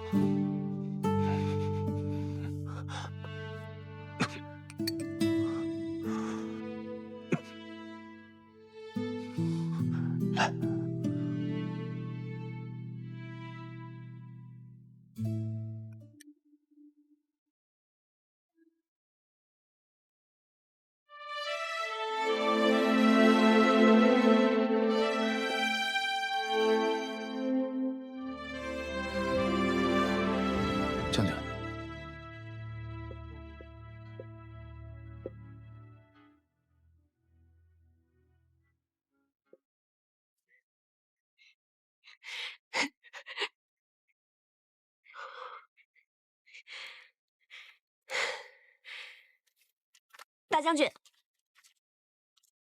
回来就好。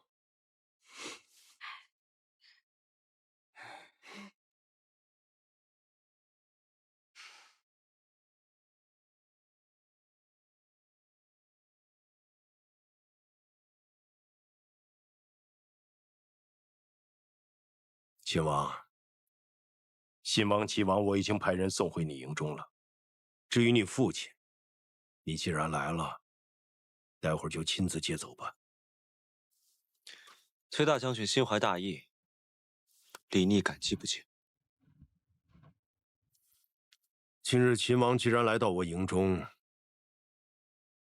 不如进帐一谈。好啊，正有此意。咱们可算是回来了，你也终于见到大将军了。父亲都瘦了，你别担心，刚刚我望了望大将军精气神，他定然康健无恙。校尉你就放心吧。校尉，你真的不担心啊？担心什么？这可是在咱们崔家大营里，那李聂也不敢把父亲怎么样的。我不是说这个，我是说，你难道不担心大将军会对秦王如何吗？你说大将军把秦王请入帐中，会不会埋伏好了弓箭手？只要等他一进去，他就摔背为号，立刻将他杀了。放心吧，不会的。校尉，你是相信秦王，还是相信咱们大将军？如此笃定的说不会，这两个人我都不信。这个簪子怎么会在秦王的身上？是崔小姐所赠。秦王以为凭借此就可以有恃无恐吗？崔大将军误会了，今日送崔小姐归来，是另有要事，要与崔大将军商议。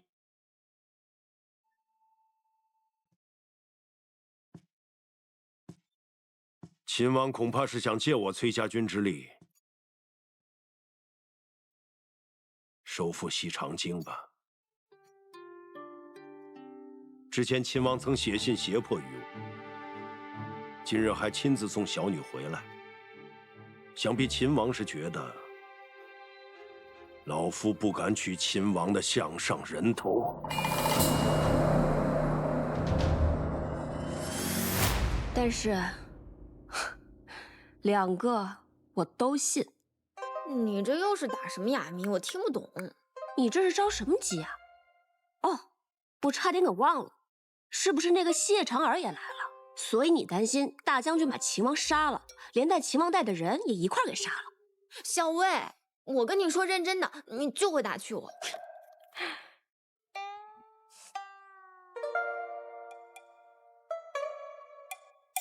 大将军，阿爹，吃饭啦！来尝尝我给你煮的面条，可香了。阿阳啊，你怎么不问问秦王去哪儿了？难道阿爹还会把秦王杀了不成？哼，敢扣我女儿，还敢写信胁迫我，难道不应该杀了他？那阿爹还扣了他两个兄长，还有他父亲，所以你看秦王只能乖乖的把我送回来了，两相抵过，这样算起来，我阿爹还赚了呢。我正想问你呢，你怎么把你阿娘留给你的簪子送给秦王了？那是他赢了，我给他的彩头。什么赌约呀？值得你把你阿娘留给你的簪子做彩头啊？是这样的，阿爹。当初在并州的时候呢，那个韩立翻脸不认人，我跟李逆呢都是性命危在旦夕，所以我们俩就打了一个赌，谁要是赢了，那另外一个人就来帮助这个人成功逃脱，输的那个人就留在并州来做接应。李逆他输了，所以他就帮我先行逃脱，我就把我的簪子送给他当做彩头了。胡说，明明是你赢了，为什么要给他彩头啊？难道他当时是故意输给你的？阿爹，阿莹，你别被那小子骗了。他要是故意输给你，让你安然脱困，又怎么会让你知道？阿爹，你的阿莹有那么傻吗？那可不好说，突然间犯起糊涂来呢。总之啊，这小子骗了我的女儿，还把你扣在太清宫里，实在是可恨。对，确实可恨。现在李逆终于落在我的手里，杀了他，正好解我心头这口恶气。如今东都已经在我崔家军的掌控之中，收复西长京，这天下就可以太平。你当初出瀛州，希望老百姓过上好日子的愿望，就要实现了。阿爹，你要是此时杀了李逆，那天下百姓就再没有好日子过。你当初在瀛州的时候可不是这么说的，你说皇室李家昏聩无能，天下唯有能者居之。那当时这不是不认识李逆吗？哎呀，阿爹，我跟您说啊，这个李逆呢，他自出劳兰关，能征善战，最难得的是他没有功利之心，只想平定叛乱，然后就重返边关。他是一个能担大任，却怀有一颗慈善悲悯之心的人。这样的人啊，才是战乱之后最好的君主。要不然，以后无论是谁上位，必定还会天下崩坏。你向来眼高于顶，没想到李逆竟如此得你青眼。我已经把他杀了，以后不要再提他了。我不信，阿爹是不会杀了他的。为什么？因为我了解您啊，就算阿爹再恨他再恼他，也要等咱们收复了西长京，再过河拆桥，把他杀了。照你这么说，留下秦王还有几分用处？当然有用。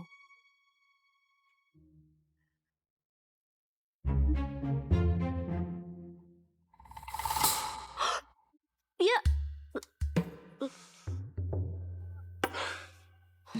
哎呦，快！我女儿说了，留着你还有用，就暂且不杀了。你也真是的，打不赢我阿爹就不会逃嘛。绑成这样关在箱子里，很舒服啊。倒也不是打不赢，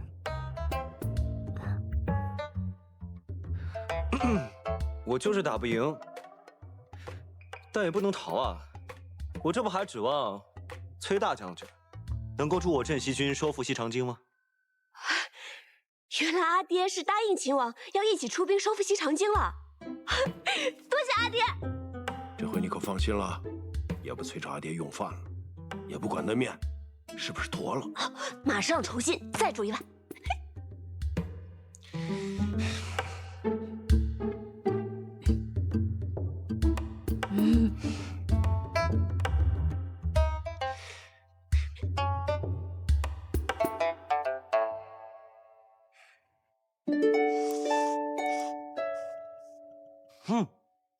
慢点吃，慢点吃。好吃吗？好吃。这是刚才绳子勒的。没事，过2天就好了。你可真傻，小仗则受，大仗则走。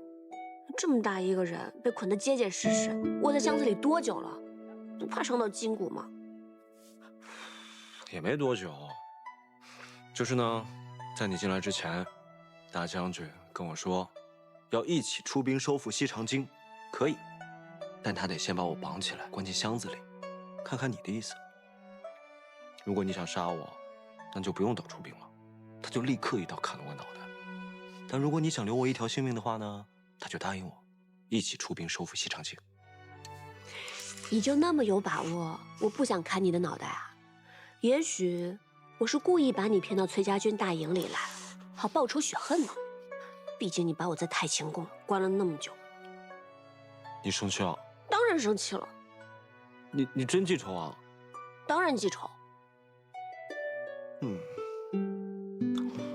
那你让你阿爹一刀杀了我，也不解恨啊。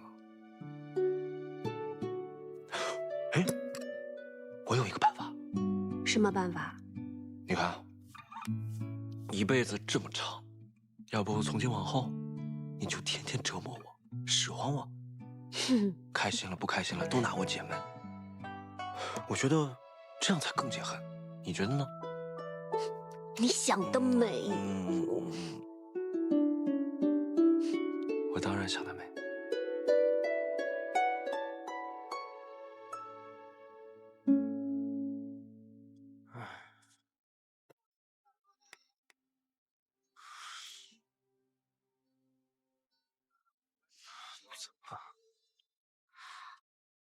说什么好？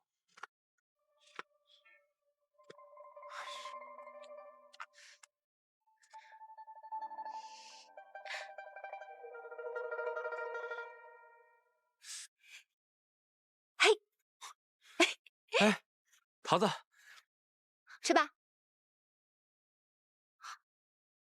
你刚刚怎么啦？像个热锅上的蚂蚁一样走来走去的。你放心吧，我刚刚已经去看过了，秦王他安然无恙，现在跟校尉一起在他营帐里用饭呢。其实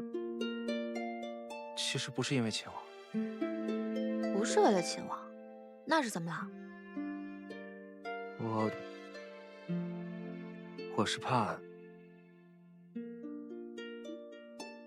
我是怕以后再也见不到你了。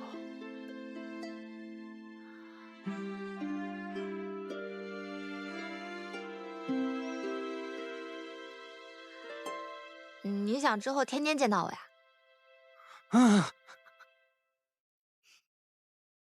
但是我们马上就要分开了，之后还要打仗，万一我受伤了，或者反正也没有人会告诉你，也许就再也见不到你了。你胡说什么呢？不会受伤的，不要瞎说。也是，有你送给我的药，我受伤了也没关系。傻子，快吃吧，都凉了。行军打仗总是要小心些的，别总想着自己要受伤。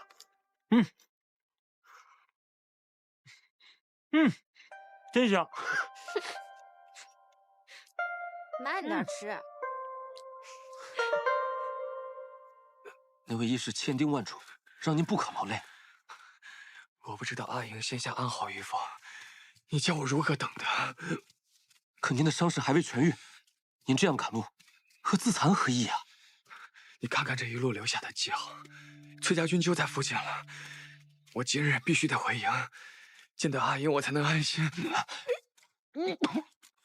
公子，校尉杰人天相，他一定会没事的。公子，阿寿，快！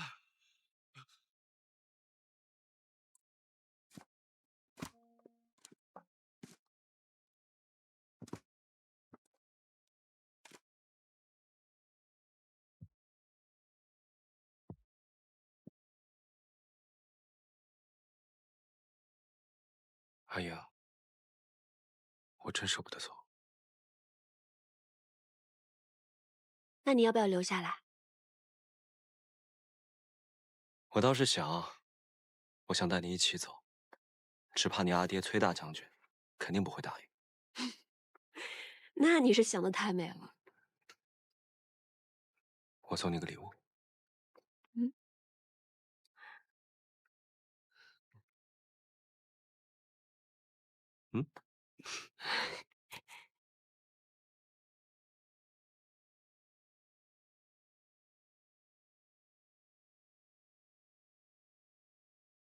公子，营地到了。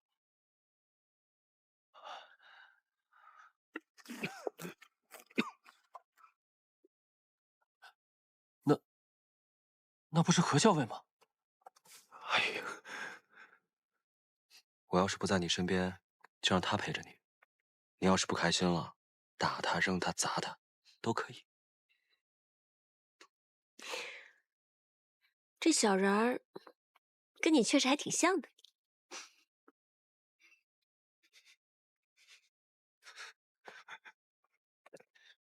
你要是喜欢，下次我再多做点别的。那你下次就再做一个小人儿吧，不然就他一个，实在是太孤单了。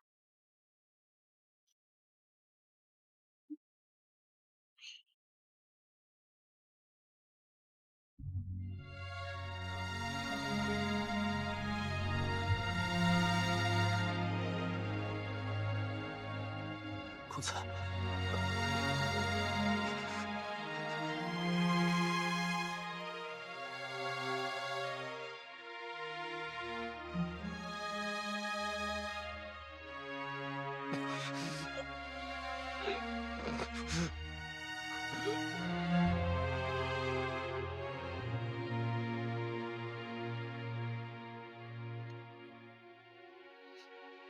时辰不早了，快走吧。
韩英，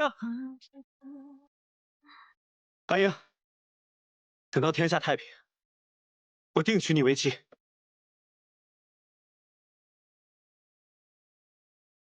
等我上门提亲，我一定会上门提亲。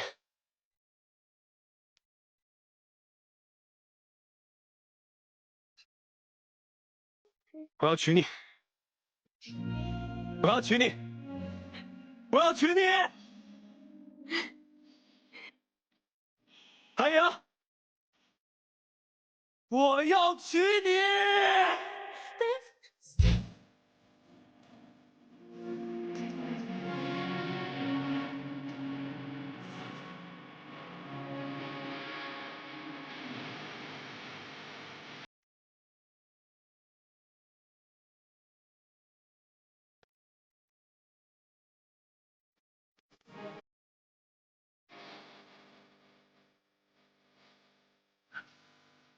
我操！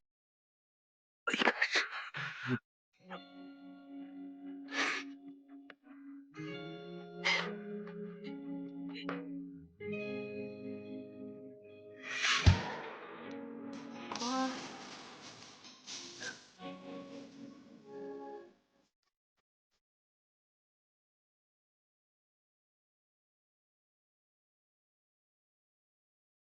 亲王，你该走了。韩英，保重，等我。撤！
阿英，等到天下太平，我定娶你为妻。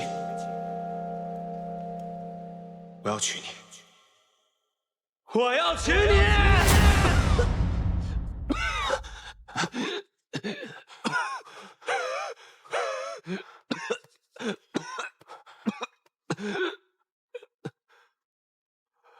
公子，咱们回去吧。回哪儿？我已经没有家了。可是不回崔家军的话，咱们压根无处可去。无处可去，无路可走，无药可医。我是谁？我不是崔林。我在这个世界上从来就无名无姓。我顶着崔林的名字活了这么多年，我都已经忘记我自己是谁了。为了他，为了阿莹，可是他现在压根就不要我了。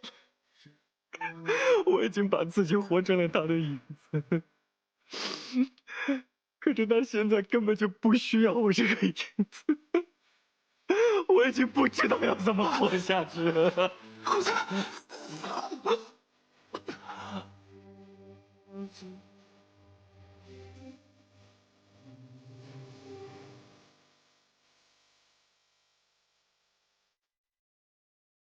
阿叔，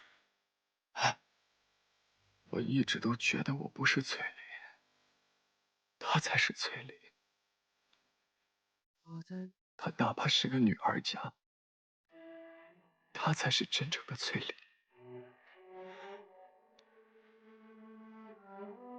阿爹，还有阿爷，都不需要我这个影子，一个被主人抛弃的影子，一个没有用的影子。阿英和我永远都不可能。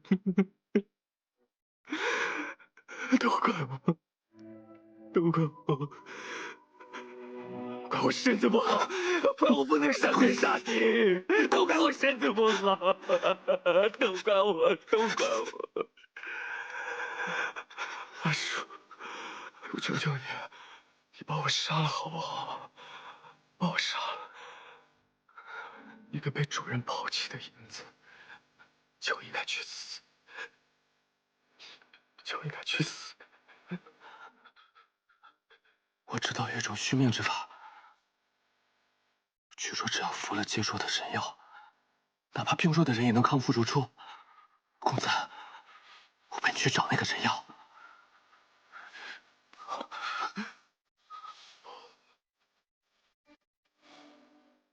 绝对不能去。崔家军和结说有着血海深仇，阿英的娘亲就是死在结说人的手里。我是绝对不会去找他们的。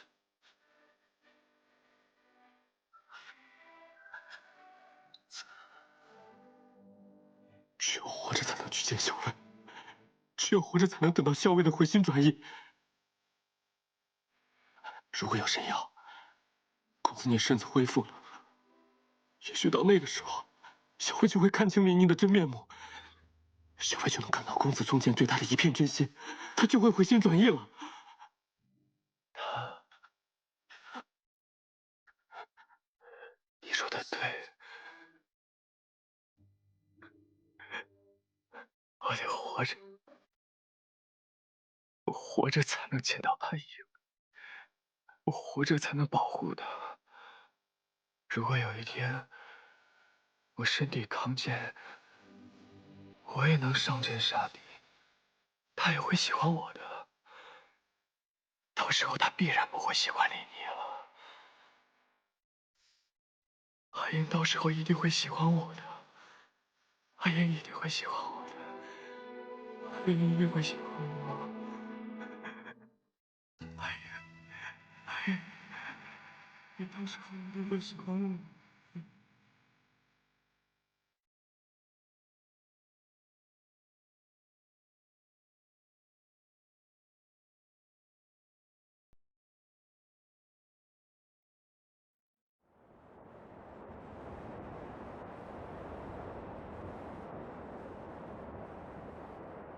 夜半风凉，还是回去歇息吧。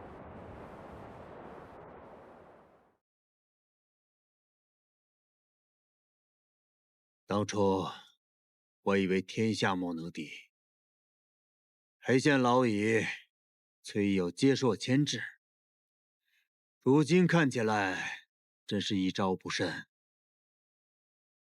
崔乙既夺东都，定会与李逆起纷争。若是杀了梁王为帝，便会与李逆结成生死大仇。哼！如果他们联手对付我，那我们就决一死战，杀个痛快。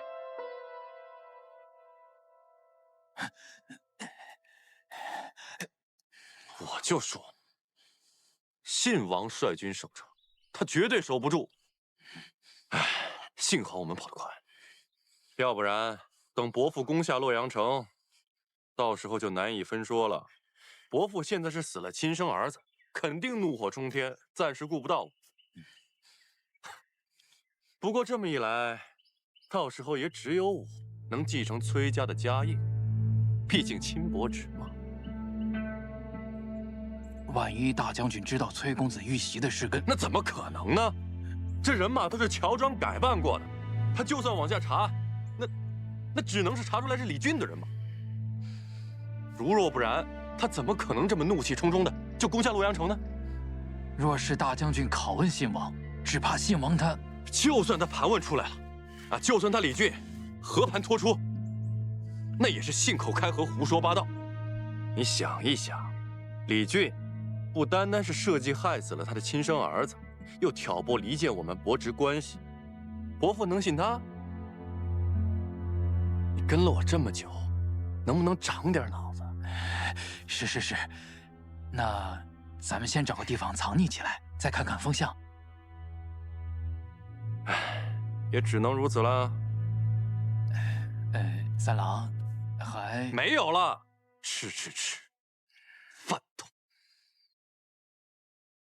小伟，齐王派人送信来了，还送了好吃的。给，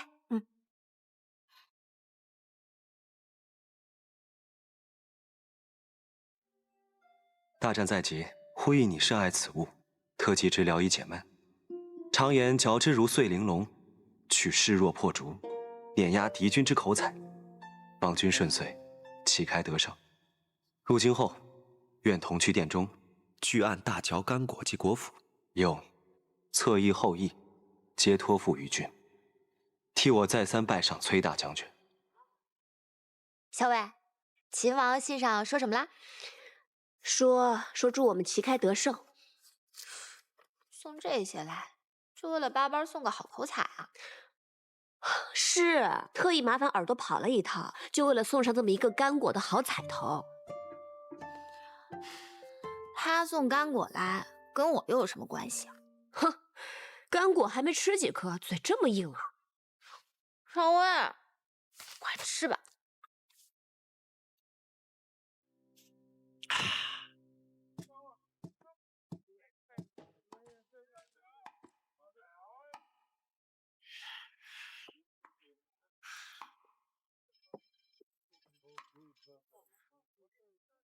赵二哥，你怎么了？我可忍不住了，石七郎。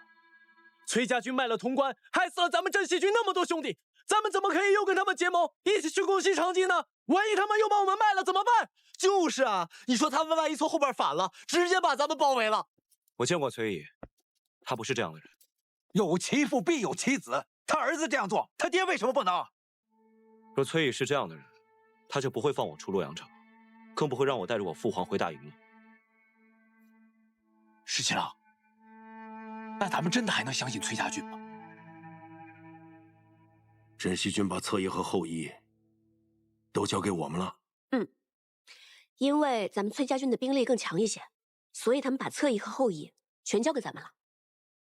这个李逆果然胆大包天，他竟不怕我抄了他的后路，把他毒死在西长京城下。阿爹会这么做吗？我相信。那石七郎信，我就信，我也信，我相信你，石七郎。那我也相信石七郎。赵二哥，你相信我吗？我当然相信你。谢谢你们相信我。啊！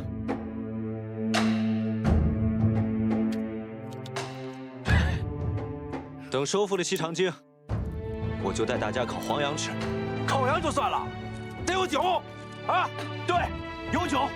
来，干！来，干！要不是碍着你的面子，这回我早就把他给收拾了。阿爹，你才不会呢。不过，就算我们崔家军和镇西军加起来，比孙敬的守城兵马多，但自古以来，守易攻难。李逆虽然是个混小子，但不像莽撞之人。他是不是在城里还另有布置？阿爹瞧出来了。其实早在前些时日，李逆就已经派人在城中暗中散布谣言，煽动百姓去哄抢粮食。此时城中人心惶惶，一旦攻城，城中街坊必定会先乱起来。而且我还猜他八成安排了放火，或是去太仓抢掠粮食。一旦城中乱了，太仓无粮，那守城的军士必会挨饿，这样攻起城自然会容易很多。是吗？怎么，阿爹认为这样布置不妥吗？李逆看着少年老成，他八成还有一招布置，而且这一招布置必是绝杀。光是烧掠太仓，搅乱城中民心，似乎还不算绝杀。其实我也猜测，他肯定还有招绝杀，但这一招到底布置的是什么，我目前还真猜测不出来。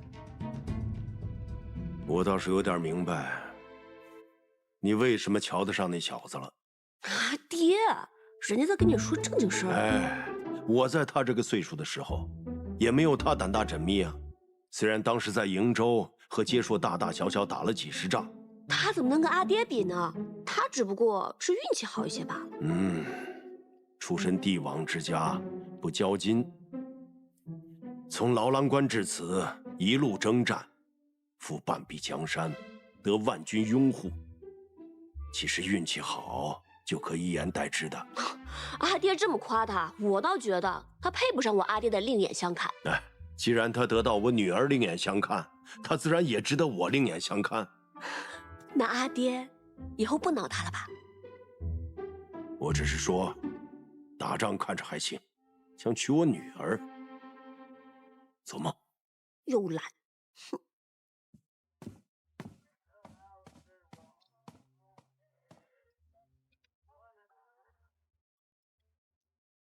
秦王要攻城了。不是说平凉大将军崔乙夺了东都？这正是秦王的过人之处。他不仅大大方方的把东都让给了崔乙，还说服了崔家军跟自己一起联手攻打西长京。父亲，您说秦王会成功吗？明面上呢，他是要和崔家军攻打西长京，可是暗地里一定另有一番布置。我就不知道这布置是从何而起，又如何呼应了。相爷，出事了，出事了！秦王攻城了，好些乱民直奔太仓去了。那些乱民把太仓给抢了，太仓的守卫拦也拦不住啊。后来不知怎的，太仓就起火了，太仓又烧又抢的，只怕现在也剩不下什么了。好了，我知道了，你下去吧，命人严守门户。是。我娘，你可明白了？原来布置在这儿。对，先是散播城中无粮的消息，造成民心恐慌，然后再煽动这些乱民把太仓给烧了、抢了。这下城中是真的无粮了，连守城的士兵都要饿着肚子，肯定没有心思守城了。正是，如今梁王早已登基称帝，孙敬素来残暴，城中又如此情形，这西长京啊，是守不住了。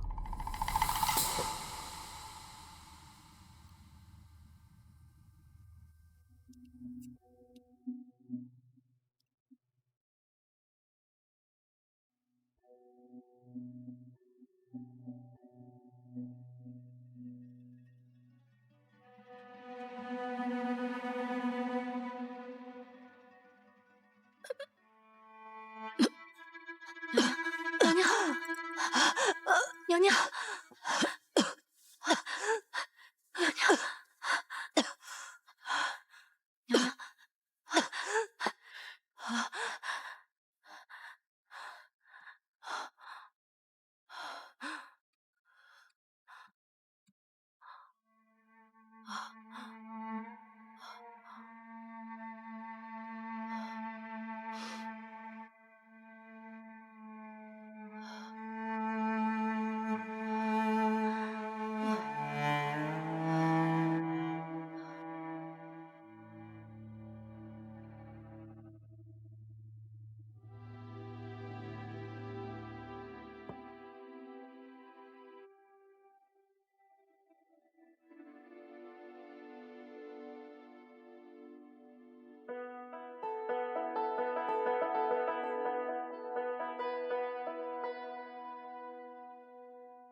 城中乱民强掠太仓，只怕李逆就要攻城了。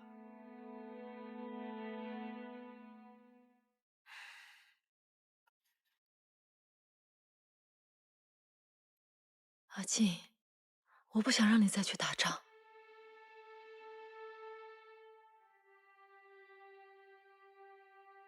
我们走吧。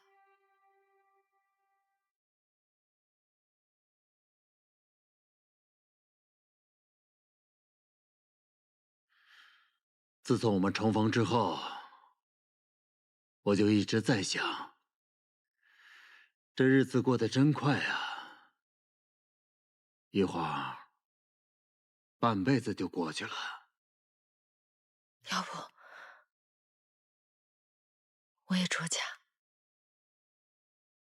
陪你去守城吧。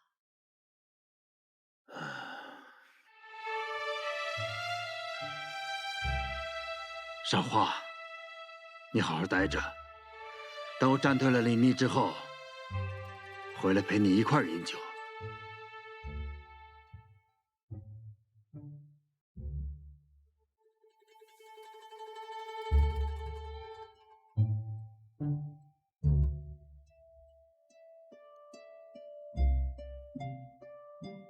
我等着你回来。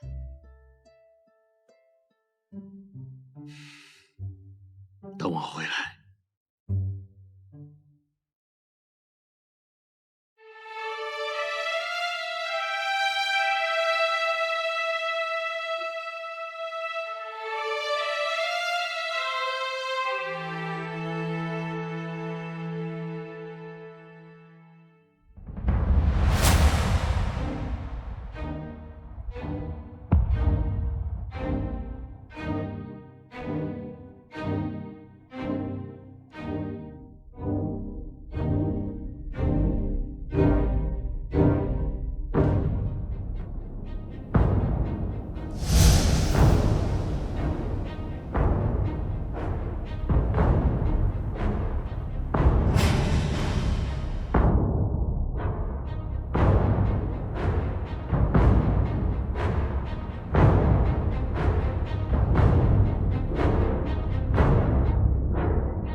我杀！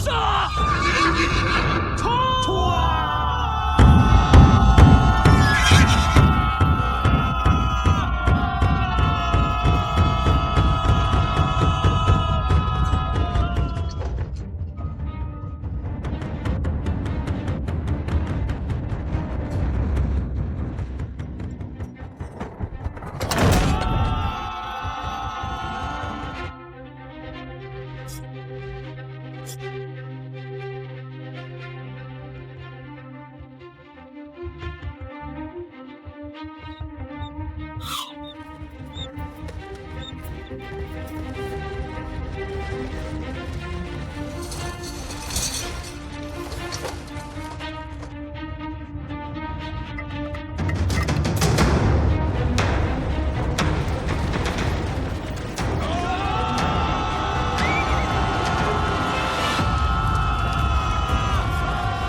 这里，还有这里，严加防守。报，大都督，镇西军和崔家军攻势太猛，四处架设云梯，几个城门都有工程锤重击，我军将士疲惫不堪，死伤惨重啊！令进军后营上城墙，严守城门，一步都不许退。退者军法处置。是。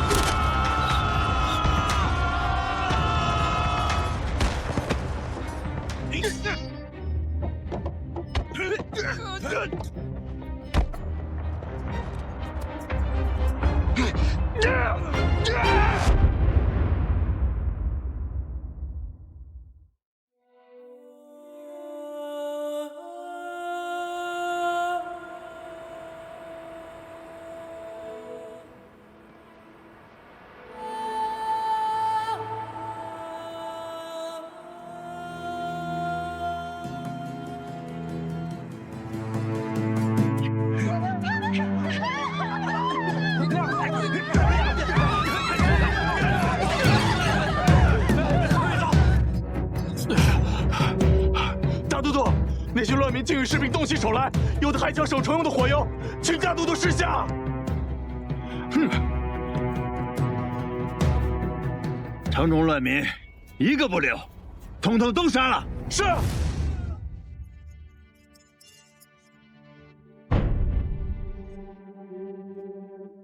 大都督，目前城中已乱，情势危急，大都督不如提前退走，到潼关再做计较啊。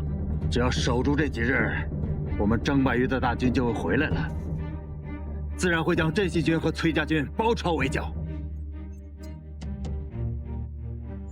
大都督，留得青山在，不怕没柴烧。不要再说了，灭所有兵士。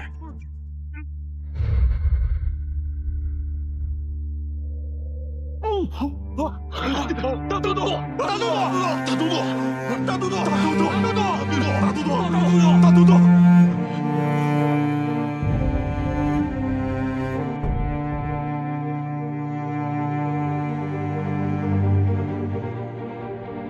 大都督，大都督，大都督，大都督，大都督，大都督，大都督，大都督。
锦年啊，既然我已经与李逆暗中商量好里应外合，那我们必须要在宫内也给孙静致命一击。娘娘，你醒醒，来人！哎呀，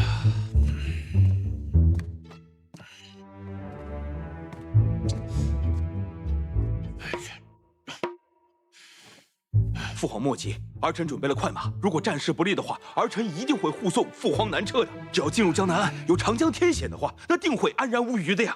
父皇，万一战事不利，儿臣愿意留下来，率后队抵挡敌军。到时还请大哥护得父皇先行一步。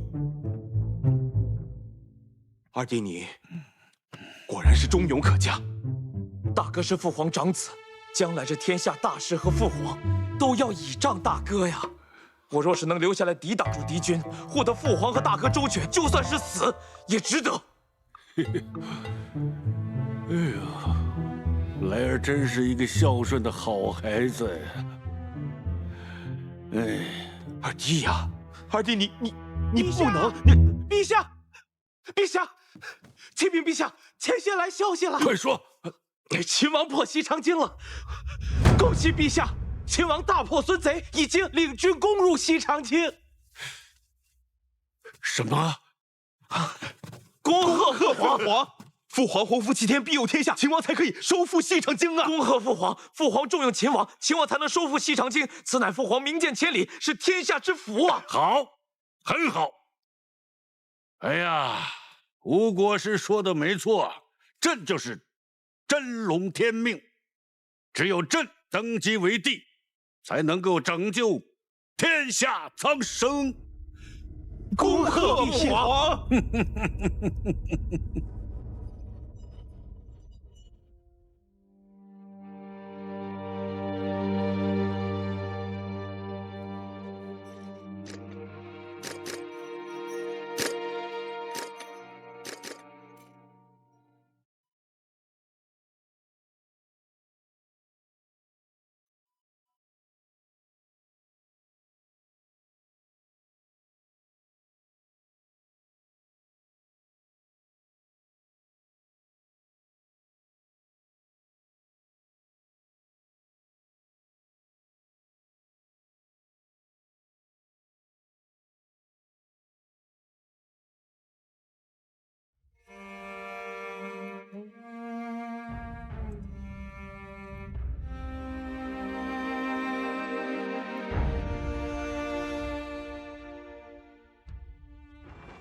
那年我16岁，按照惯例入宫拜别先帝，启程去劳兰关。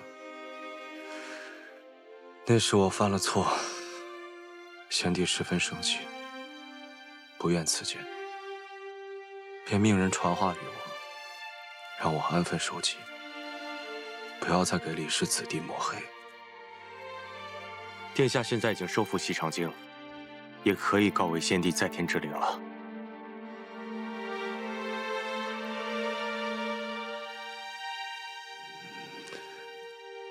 追孙敬的人如何？哦，经过几次短兵相接，还是没能拦住他们。孙敬的亲信副将誓死护卫，看来孙敬现在应该还是昏迷不醒。他们且战且退，已经连夜退到潼关了。崔大将军呢？这破城之后，崔大将军便率队入宫，在建元殿前下马，后入云霄台。他说了一句“一行阑珊”，不过如此，便率队出宫，前往了城外崔家军的大营。不过如此，我也想如他一般破城杀敌，到最后再来一句“不过如此”，拂袖而去。这才是真正的大将风范。殿下，您与他还是不同的。可此时的我，十分羡慕他。殿下出劳兰关，率兵秦王平定天下，现在已经收复西长京，所以从此之后，已不与世人相同，也不能再说羡慕他人了。是啊，多无趣啊！唉，阿莹呢？他跟崔大将军一起出城了吗？哇，原来这就是皇宫啊！哎，小伟，这里好像除了楼高一点、屋子大一点以外，也没有什么不同嘛。你看，咱们现在待的地方叫做玉辉楼。往前那边是建元殿、乾正殿、景德殿，那些都是前朝皇帝理政的地方。那个高墙后面就是东宫，以这个玉辉楼为界，再往后就是后宫了。哇，这么大一片屋子，得住多少人啊？皇帝有10几个儿子，100来个孙子，人丁兴旺，宫里住不下，就等这些诸王成婚之后，给他们分府，住到宫外去。只可惜，孙敬谋反，把这李氏子弟几乎都屠戮殆尽了。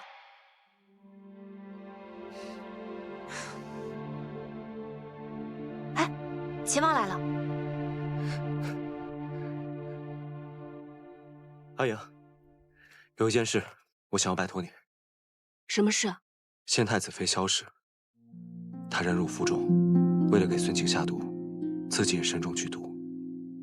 如今她性命垂危，我想要请桃子给她医治，因男女有大方，请你代为照顾。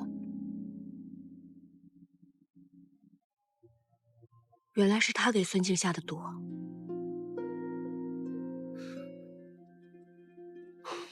你放心，如此大义之人，我定不负你所托。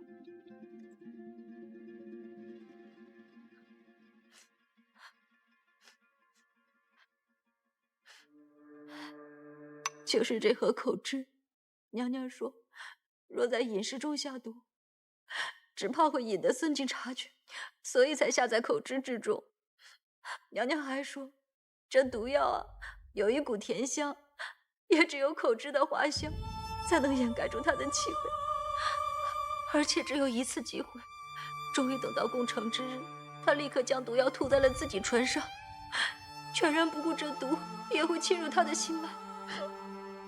娘娘，这是冲着佟归于进去的。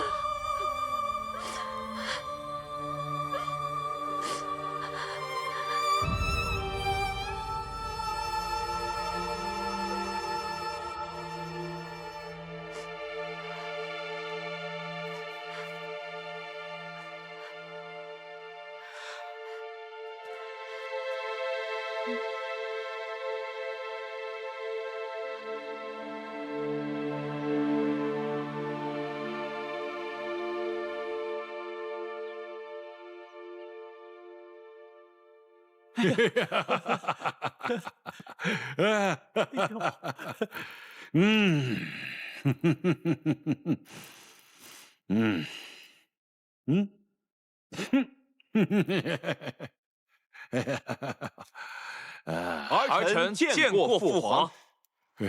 免礼免礼，谢父皇。秦王遣了兵马出城来迎接。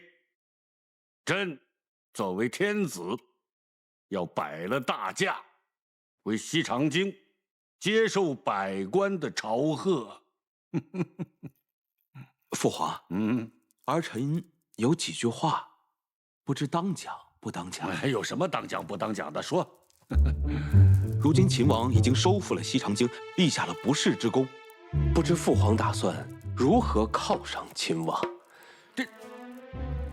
他可是朕的儿子。再说了，为君父分忧，这不就是他的本分吗？还有什么犒赏啊？父皇已经封3弟为秦王了，这众亲王之中，唯以秦王的封号是最为贵重的。若是再犒赏的话，也只有封3弟为太子了。你说册他为太子，立嫡立长都轮不到他，你就说说为什么要册他为太子？若父皇眼下无立3弟为太子之意，他又刚好立下了大功，没有犒赏，只怕这别有用心之人会挑唆3军，到时要闹出什么哗变，那就不妥了。哗变？这是父皇莫慌。父皇回宫之后可以打开宫中内堂，据说这孙贼走得匆忙，宫中内堂中的贵重财物都没有带走。内堂？是啊，父皇。父皇不妨打开宫中内堂，赏赐给收复西长京的将士们，将士们自会感激陛下的圣恩，就算有人煽动，也不会跟着闹事。还是俊儿来儿的法子好啊！朕回到西长京，就把宫中的内堂打开，犒赏三军。陛下公参天地，泽披万世，万岁万岁万万岁！陛下公参天地，泽披万世，万岁万岁万万岁！娘娘，娘娘你醒了，娘娘你醒了，醒了就好，醒了就说明毒性稍解了。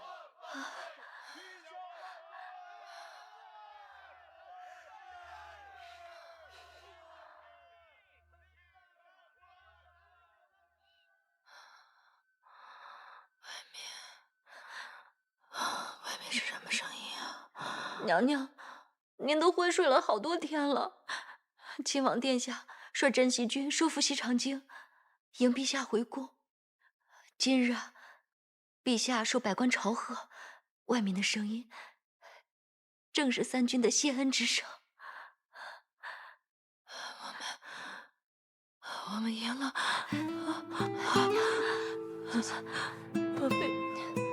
我们赢了，我们赢了。娘娘放心，我们赢了，赢了。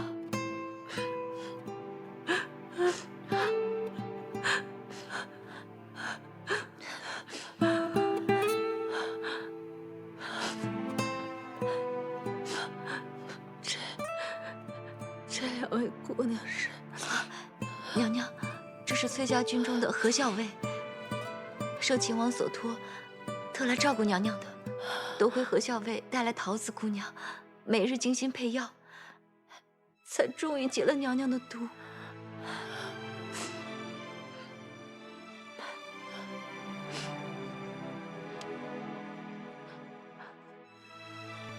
多谢何校尉。娘娘大义，救了天下人，何某应该替天下人谢谢娘娘才是，又怎担得娘娘一个谢字？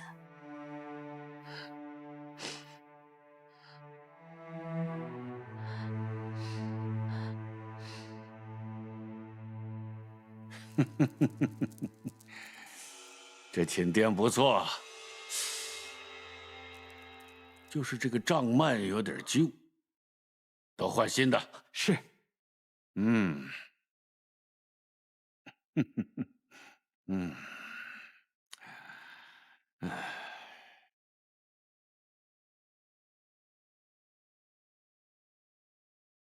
儿臣见过陛下。免礼免礼。哎，秦王你来的正好，这次收复西长京，你立下很大的功劳。说说看，想要什么赏赐？是金银，还是要封地啊？陛下，儿臣什么赏赐都不要。嗯，儿臣想请旨，待儿臣派人寻回太孙后，还请陛下应允迎回太孙。太孙？孙敬谋乱之时，弑杀先帝、先太子，幸得云长将军韩畅护卫太孙逃走。陛下，太孙乃先帝嫡传之血脉，请陛下应允迎回太孙，并令其为储君。哎呀，这么大的事，朕还要考虑考虑。陛下，先帝崩，先太子殉国，太孙继位，是名正言顺之事。朕都已经说过了，要好好考虑一下。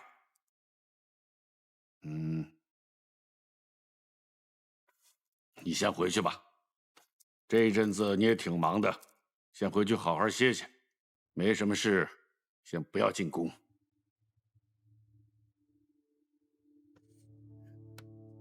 是。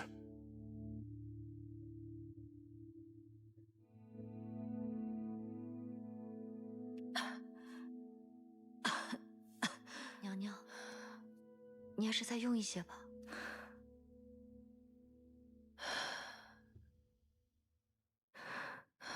锦娘，孙静还活着吗？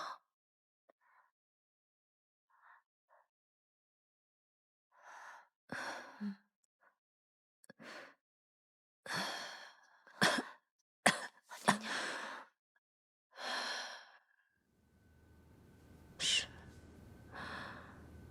按理说，我应该忧愁，因为大患终究未除。可是想到当初，他浑身是血冲到宫里，握住我手的那一刻，我心里在想什么？我是先太子妃，娘娘，我在东宫的那段日子里，我活着，但只是一具躯壳。唯有和他在一起的时候，我才会感觉我是真正的一个人。可我是先太子妃，我本不该心悦于他。娘娘，我知道，我不会再说了，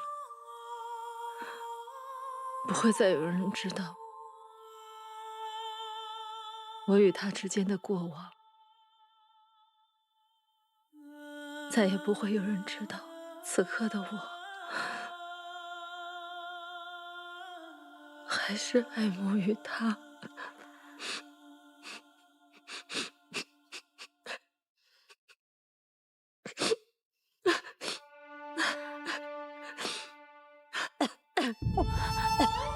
娘娘，娘娘，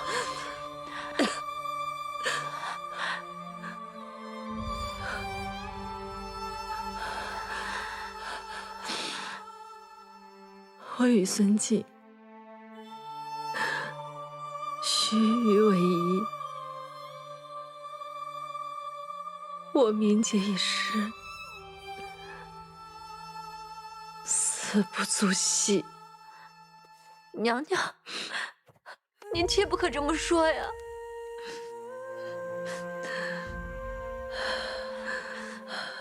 放心，我现在是不会死的。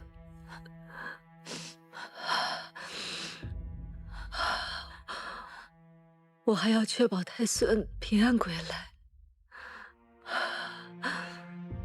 我要看着他长大成人，到时候花才有颜面到地下去见先太子。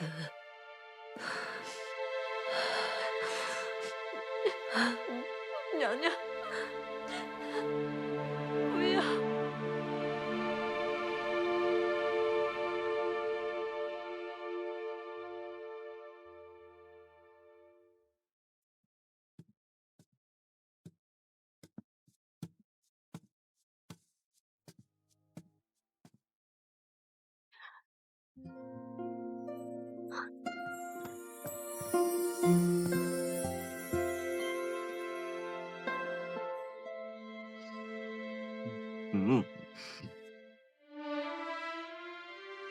你还舍得来看我呀？我以为崔大小姐早就把我抛诸脑后了。秦王殿下为何如此健忘？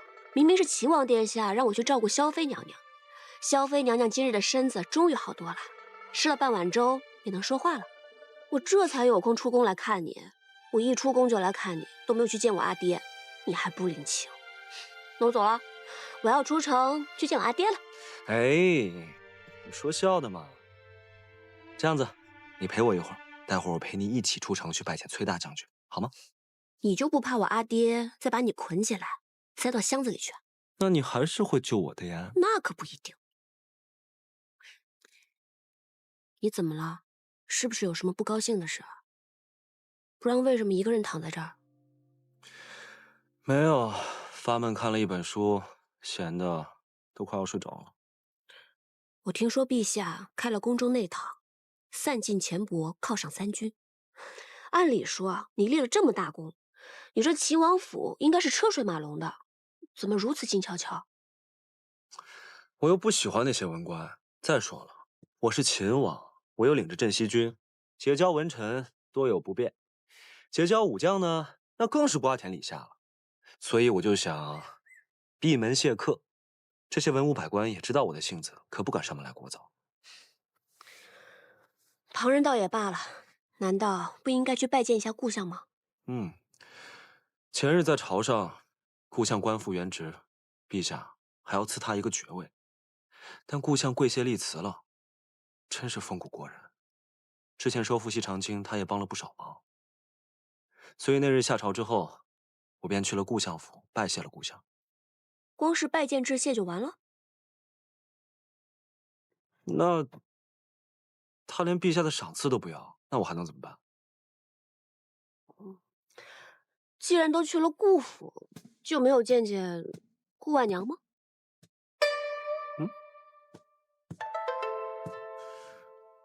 我去见顾婉娘做什么？你见她做什么，我可管不着。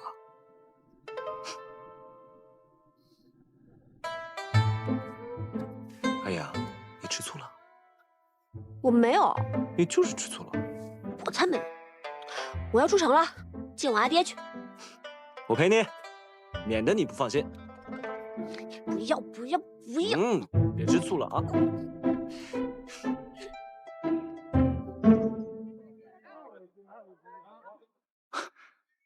两位客官，瞧瞧，选点什么？咱们店里的果然啊，那是饱满香脆，唇齿留香，客官一定满意。这里每一样都给我来一份。客官，您稍后。你当日在信中说，待入京之后一定要一起来这家干果店，今天算是如约而至了。这一次买了这么多，够你吃一些时日了。怎么听起来有点不情不愿的？倒也不是不情愿，只是一想起来，今日一别，不知何时才能再见。17郎突然做小儿女之态，还让人挺惊讶的。本来呢想少买一点，这样你每次吃完了就会想起我。但是我后来想想，还是多买一点吧，这样你吃的时候就会想起我，更好。谁吃干果的时候会想起你啊？我呀，我吃的时候就会想起你。毕竟，你喜欢的，我也会喜欢的。客官，您的干果好了，谢谢。走，走吧。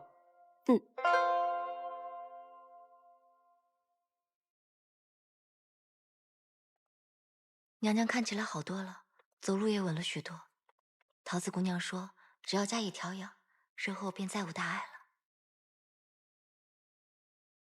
何校尉到。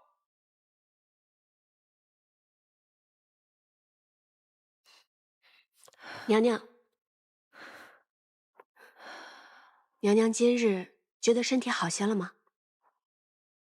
好多了。快过来坐。谢娘娘。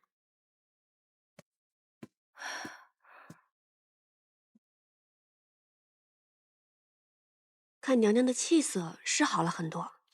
桃子跟我说，娘娘的毒解过之后，身子会十分虚弱，需要用一些血参补一补才好。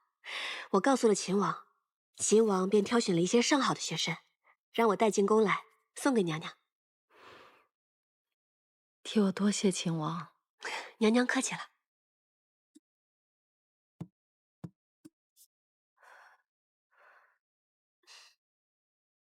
前些时日，听姑娘说，你是崔家军中之人。受秦王所托，一直在宫中照应我。真是辛苦姑娘了。没有，娘娘您客气，说是照应，不过都是锦娘还有宫女们在张罗，我也就是过来陪着娘娘说会儿话而已。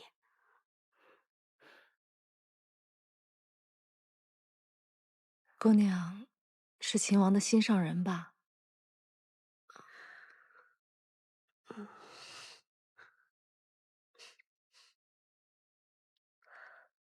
我虽从未见过秦王，但在我处境最难之时，与他通过密信，他的为人之道，从种种细节能窥见一二。我知道他府中并无女眷，你一定是他的心上人，他才放心将我托付于你。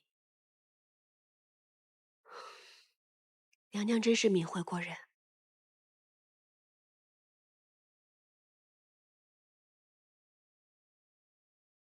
我是一个世节无益之人，唯有一死，才能了断此生。当初秦王答应过我，一定会帮我寻回太孙。我知道秦王也是一个信守承诺之人。我的身份是先太子妃，如今在宫中处境尴尬，十分不妥。我想离开宫里，去一个僻静之处，找一处安身之地，也请姑娘转告秦王，成全我。娘娘放心，秦王必定会答应安排。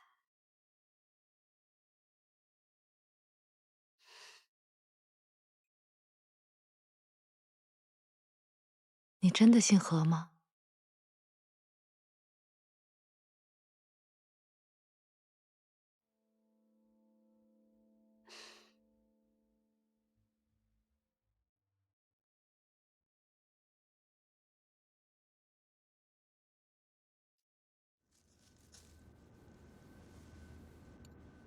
疏朗得当，原来世花你也颇具天分呐。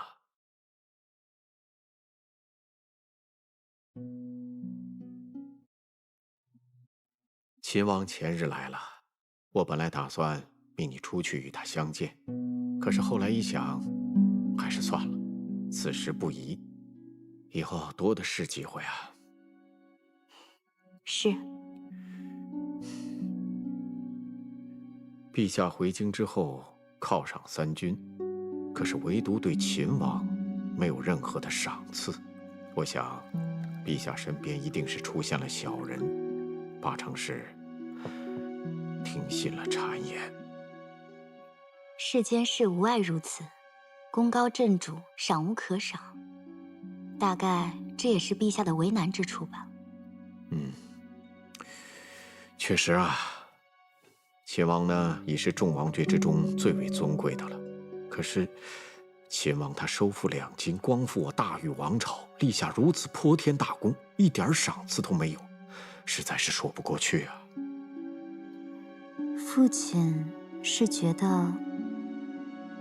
陛下正值春秋鼎盛，此时还无意册立太子，不然的话，要册是必册秦王。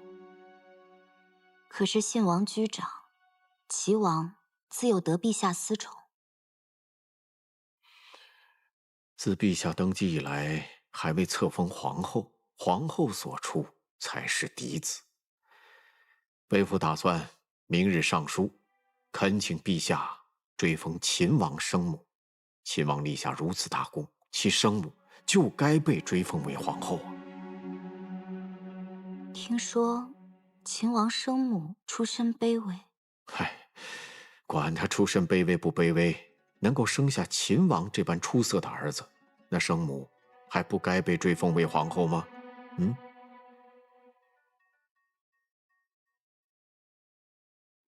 朕意已决，信王齐王的生母董氏追封为昭成皇后，秦王的生母刘氏追封为昭仪。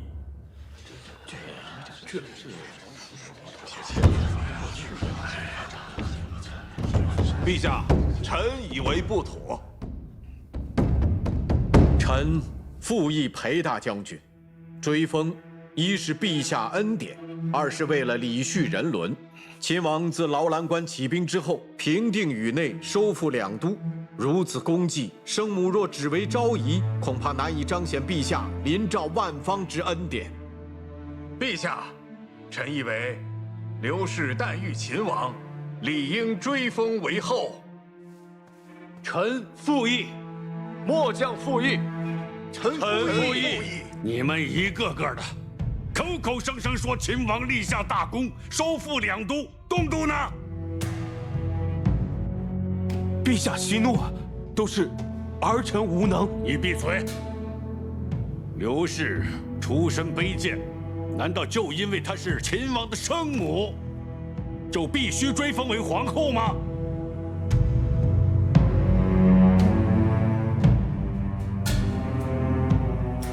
陛下，既然生母出身卑贱，惹陛下不喜，臣自请褫去王爵，去劳兰关戍边。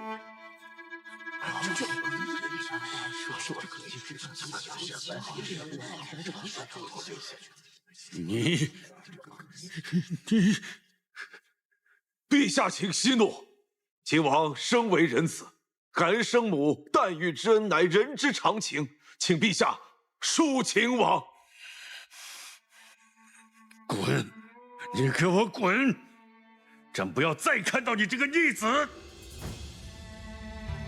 滚！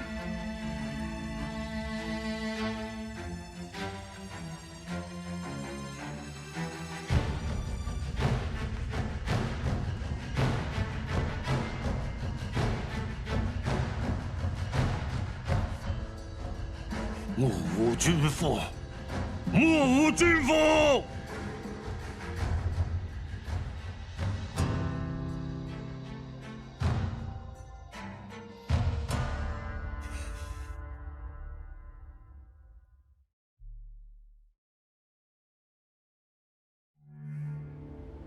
陛下口谕：兹秦王出言不逊，藐视君父，咆哮廷议，特指申斥，免去秦王行军大总管一职，令在秦王府中闭门思过，不奉谕，不得出府门半步，不得参与军事，不得妄议朝政。钦此。臣李逆，谢陛下恩典。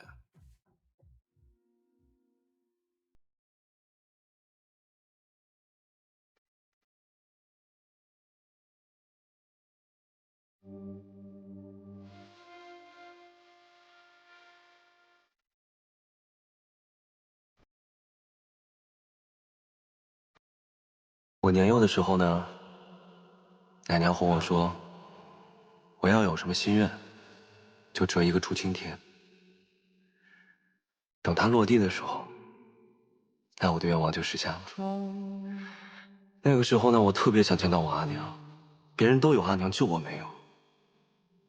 于是我便折了好多只竹蜻蜓，翻到墙上一只一只的往下放，直到全部放完的时候，我才发现，原来奶娘是哄我的。这一个心愿，无论折多少竹蜻蜓，都无法实现。啊？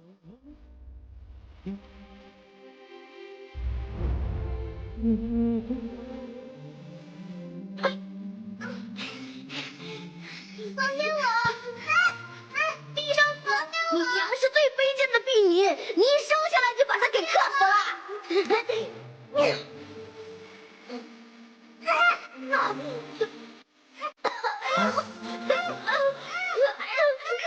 呦，好了啊！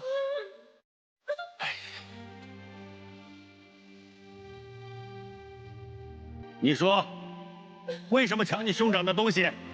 我没有抢他的东西，是他抢我的竹蜻蜓，还骂我。他骂你什么了？啊？你倒是说呀！他到底骂你什么了？说不出来了吧？你这孩子居然敢撒谎！我没有。你还顶嘴！我没有。你就是撒谎！没有。你还顶嘴！我没有撒谎。撒谎！你再给我点水！我没有撒谎，你就是撒谎，撒谎！没有，撒谎！我没有，撒谎！没有。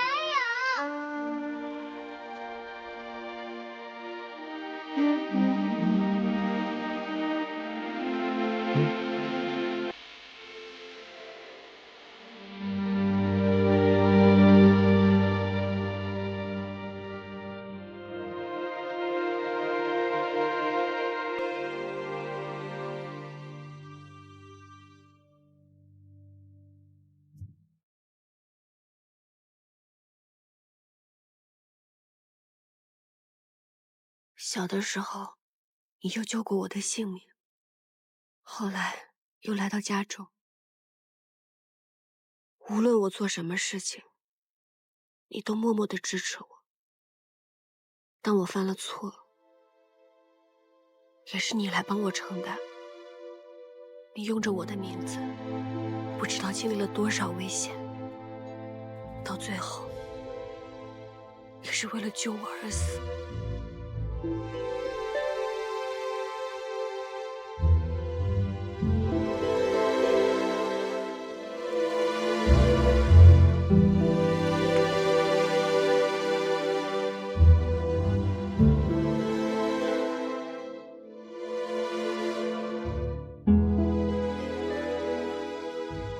你做了10几年我的儿子，直到今天，为你立了这座衣冠冢，才能将你的真名示人。但在阿爹心里，你一直如同我亲生儿子一般。凤儿，阿爹定然会替你报仇。从今日起，你只是你，不再是翠莲，你就是柳成风。但是你永远是阿爹的儿子，你也永远是我的兄长。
从未想过，你我主仆2人可以活着离开皇宫。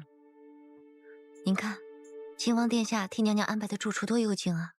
再说了，大难不死，必有后福，您还得接回太孙呢，将来您的福寿还绵长着呢。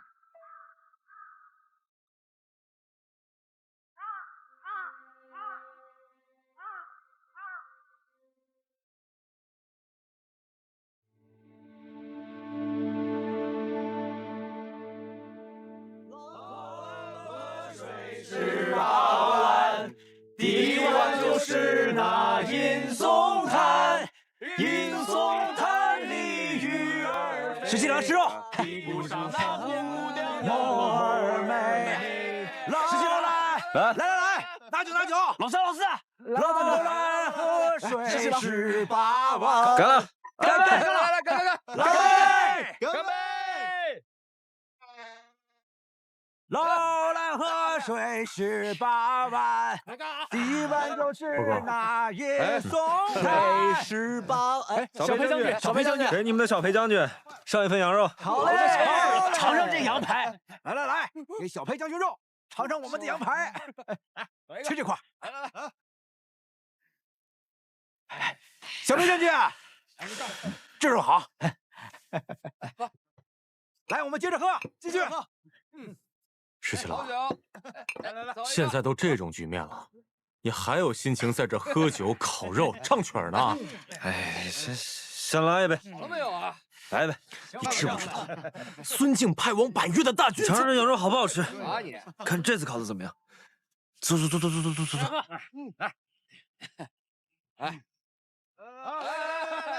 外面有新王的耳目，讲话小声一些。这些天我一直在等你。此时孙敬在潼关虽然中毒昏迷，但他早晚会醒过来。他派往百越的大军已经在返程的路上。若大军跟孙敬在潼关会合，那就麻烦了。石七郎，那你的意思呢？这几天我一直在琢磨，最好的法子就是想办法让裴大将军派你去常州。这里是常州，这里是海水，由南至北，这里就是截杀征百越大军最佳的地方。放心，这件事情我和父亲肯定会办妥的。还有一件事情要拜托你。嗨，你的事儿我赴汤蹈火都会去办。赴汤蹈火倒不用，就是你可得帮我这个忙了。放心。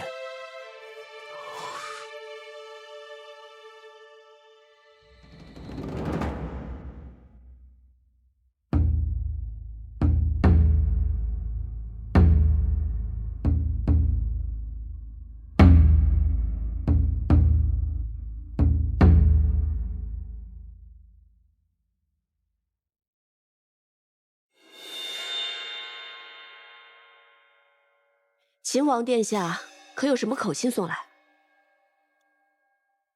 那就有劳信使了。何校尉不打算看一眼吗？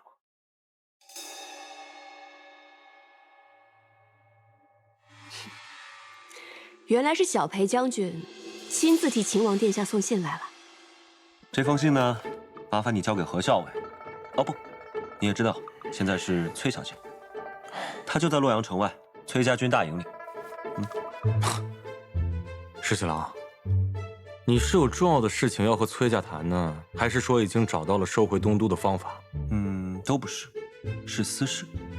哎，你这偌大一个秦王府，虽然说陛下用羽林军围了个水泄不通，但我就不相信了，你找不到人给你送信啊？耳朵呢？你有所不知，现在羽林军奉旨，每天要给府里一干人等点卯，耳朵身手再好，一日之内来回也来不及啊。石七郎，我和你说了，崔家谁说赴汤蹈火在所不辞啊？这么快就变卦了？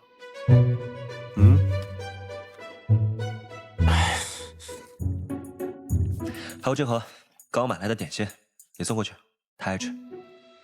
快点！石七郎现在已经被软禁在府中，但他却只惦记着给你写信。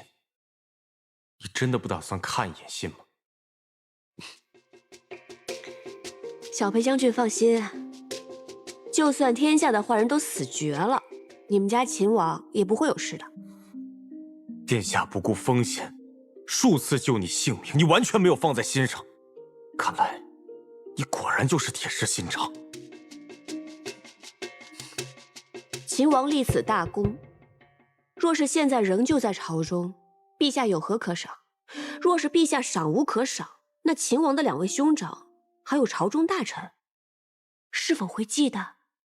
秦王父亲被禁足，表面上看兵权尽失，可实际上，他真的失去镇西军了吗？小裴将军也是领兵打仗之人，何时该冲锋，何时该扎营休整，道理是一样的。夜深了，小裴将军也不方便在我崔家军久留，我就不送了。告辞。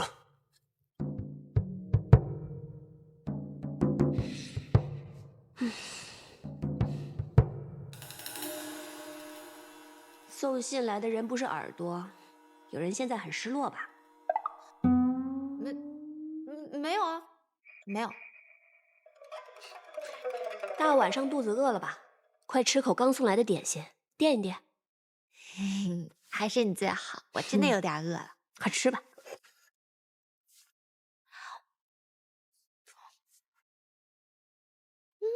小伟，这个点心不甜不腻，真的很好吃。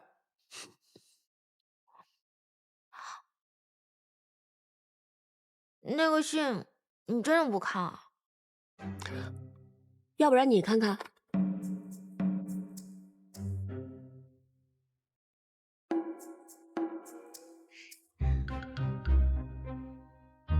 啊，这怎么是张白纸啊？小伟，你早就猜到了是不是？这是什么意思啊？李逆让裴元来送信，就说明他虽然被软禁，但依然有可用之人，而且镇西军也仍旧听命于他。别的事情都不重要，干嘛要多费笔墨呢？哎呀，你们这两个聪明人，总这样一来一往的，累不累啊？是啊，比不上有些人，只要哨子一吹，那个耳朵啊就巴巴的赶紧跑来了。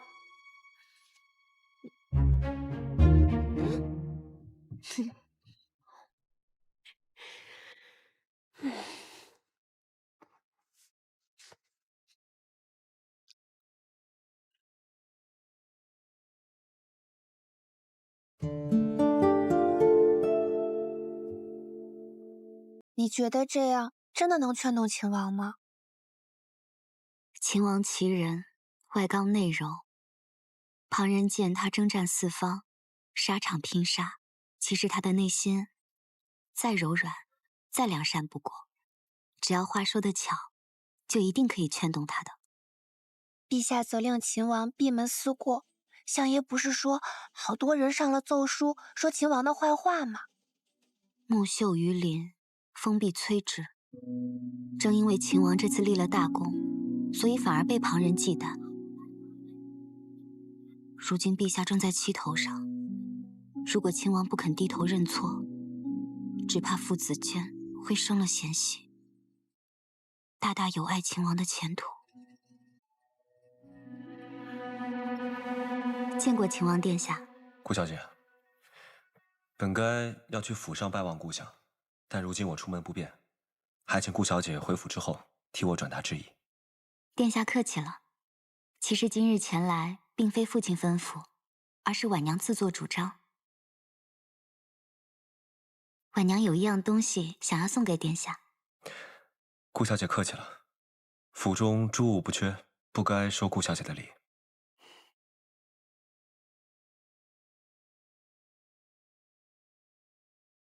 此为婉娘亲手所绣。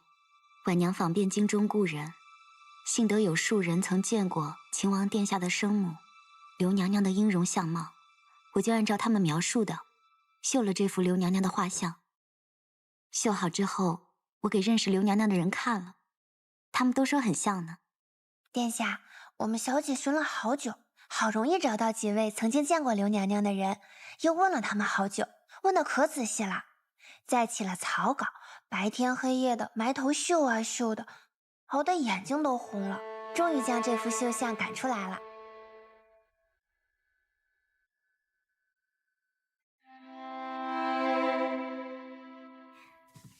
殿下，身为人子，不能承欢生母膝下，自然心中难过。可刘娘娘在天上有灵，得知殿下如今因才出众，肯定十分欣慰。多谢顾小姐，这幅绣像我就收下了。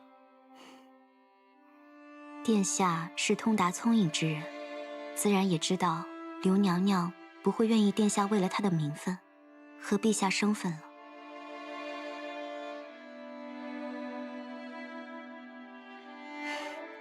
殿下，你看，这幅绣像我用了金线和银线，想着殿下若是将刘娘娘的绣像挂起来祭奠，也不会因为香火熏染而褪色。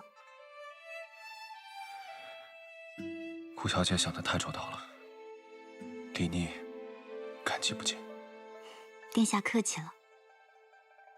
婉娘知道殿下不便待客，就先告辞了。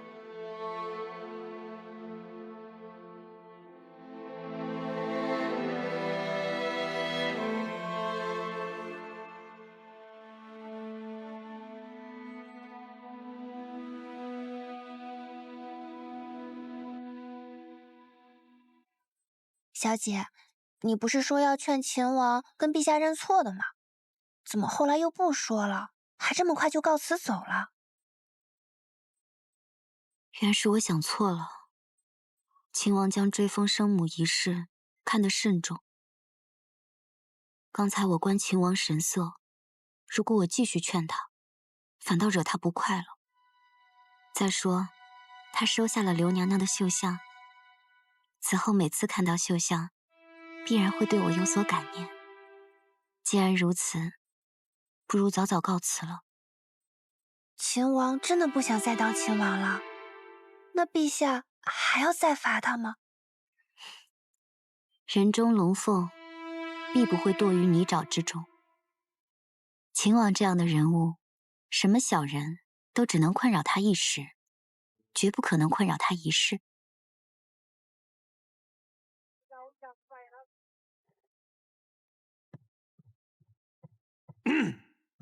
回来了，回来了。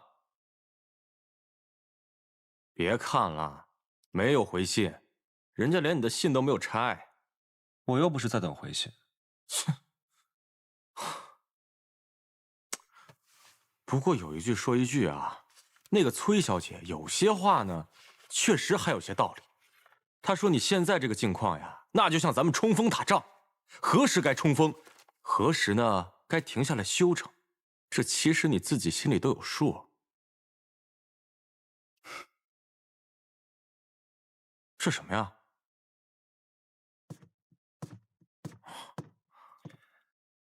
那是我娘的绣像，据说与她本人一般无二，我都没见过她。那这幅绣像绣的真的很好，简直是栩栩如生啊！是啊，顾小姐送来的，说她绣了很久。顾小姐送的？看来这个顾小姐对你很有心啊。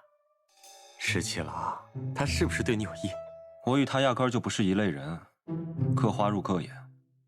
我呢，还是喜欢崔小姐。那崔小姐，人连信都没看。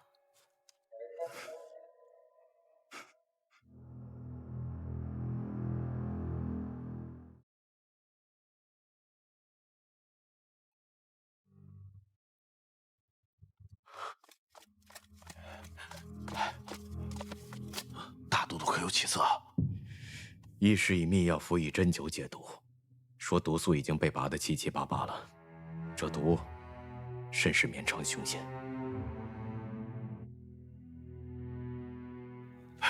大都督，大都督，大都督，大都督。当初我答应秦王，如果他承诺保太孙平安，或太孙继位，我就想法子毒杀孙敬。为此我不惜与他共赴黄泉，可没想到居然没有毒死他，反而让他脱身去了潼关。倒是我失信了。娘娘，你已经尽力了，只是天不遂人愿罢了。秦王昨日来信，说孙敬虽战败，但威胁尚在，万事还是谨慎为上啊。你快写信给韩将军，让太孙暂且还是不要暴露行踪才好。是。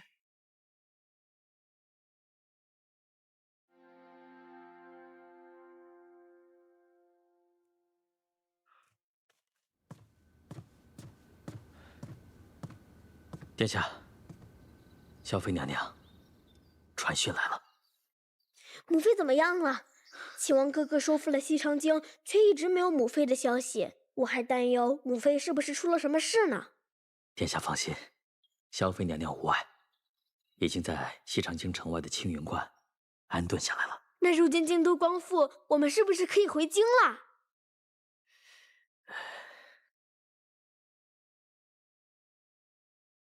殿下，萧妃娘娘传讯来，就是叫咱们暂且忍耐。孙敬还盘踞潼关，京都里秦王是可信之人，信王、齐王均野心勃勃。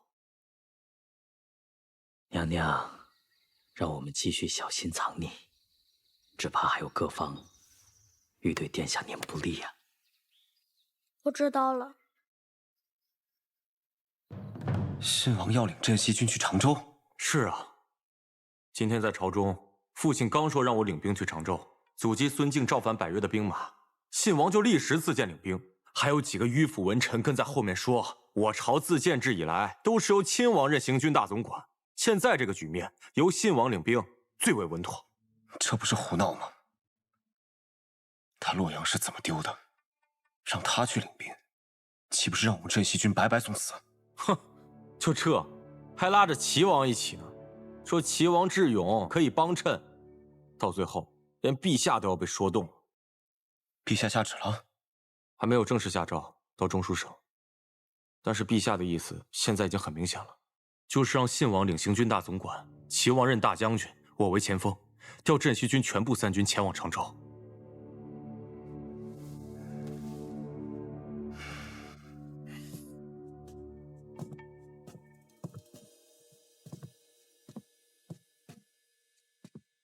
信王此番是想一石二鸟，他想待在常州以逸待劳。若是灭了孙敬的征百越大军，便可立下大功；二来，他想夺取我们镇西军的军权。父亲也是这么说的。父亲还说了，信王一直对东宫垂涎3尺，但是他寸功未立，在声望方面根本无法和17郎相比，所以他才迫不及待想去常州打一个大胜仗。孙敬遣征百越大军，用的都是沙场上的宿将，虽疲劳而返，但未必能一击必溃。信王为人轻浮自大，并不治兵；齐王有小智而无大勇，这2个人一起，不仅打不了胜仗，反倒一将无能，累死3军。来，摇！陛下不行了，哎呦！陛下，你有何事啊？陛下，秦王殿下呈上奏书，请圣阅。不是让他闭门思过的吗？这知道自己错在哪儿了吗？啊，还上什么奏书？不看。父皇，您还是看一眼吧。如果三弟他有什么逾矩的要求，您也好驳斥了去。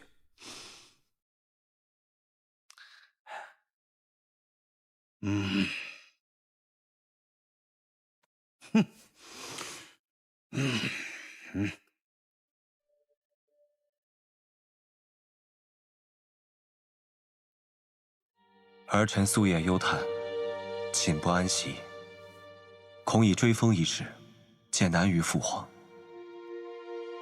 斯人已逝，为人子者，生世敬爱，死世哀戚，敏感于内。朝中同僚为儿臣谏言，感怀孝道，其情可悯。然先母追封为昭仪，为礼法所致，儿臣不敢逾矩，由父皇决断即可。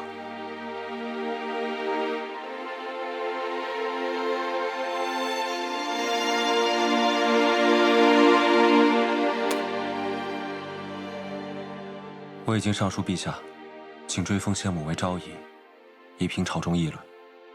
想必就在这几日，陛下就会下诏了。殿下，还请顾小姐回府后转托顾小，麻烦她让礼部尽快安排去皇陵祭祀先皇后的典礼。殿下指使。只有中宫嫡子身份，才能主持这个典礼。想必信王并不愿意错过以嫡子身份去主持祭祀之事。实不相瞒，我不想信王和齐王领兵去常州。明白了，定将殿下深意转告家父。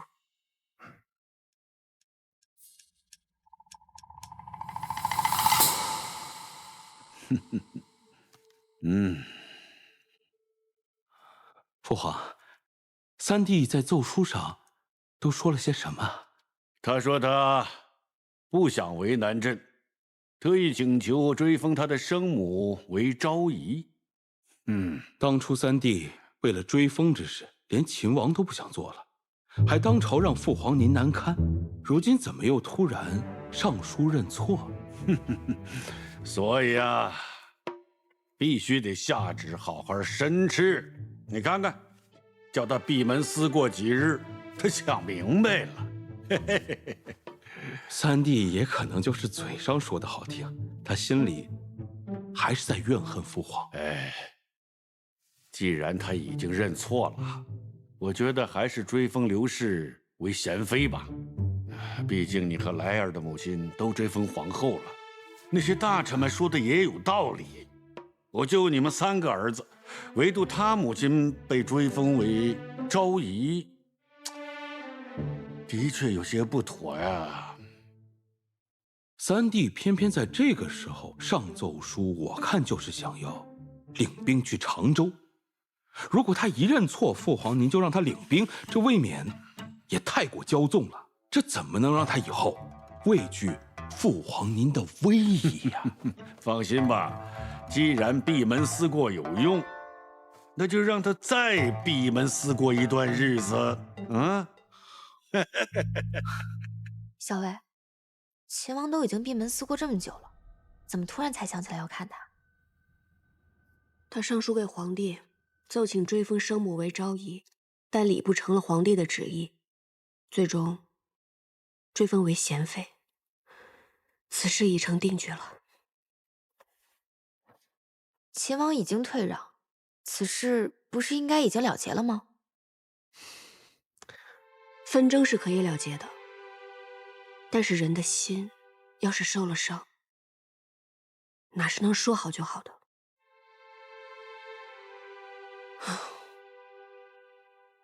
我得去看看他。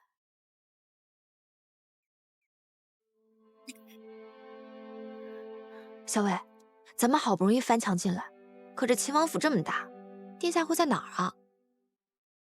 你不是有哨子吗？快叫耳朵来带路。哦，对啊。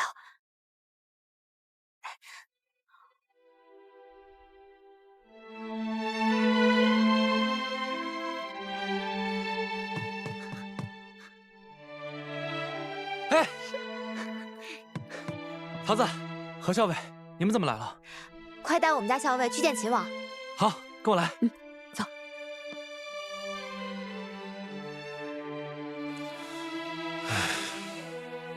拿酒来，拿酒来，放下就行，我自己来。真的不用我来倒酒吗？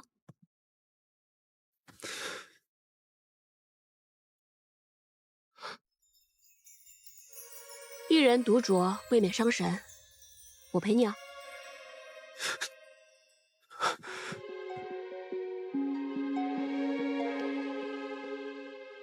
你怎么来了？我来看看秦王关在府中是否过着酒池肉林、美人在怀的日子啊。酒池肉林倒没有，美人吗？此刻的确在侧。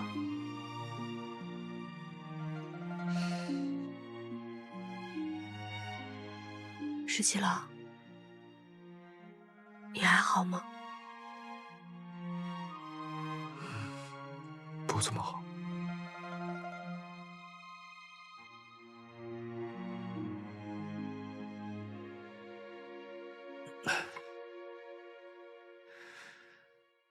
我的母亲为了生我难产而死。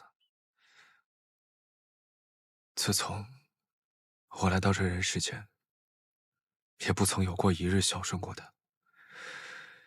他出身卑微，生前在梁王府中，就如同一根野草，无人问津，无人在意。他死后多年，连个名分都没有。那日在朝堂之上，我就心想，我哪怕拼了这秦王不走，我也要替他争一争，哪怕就只是一个虚名。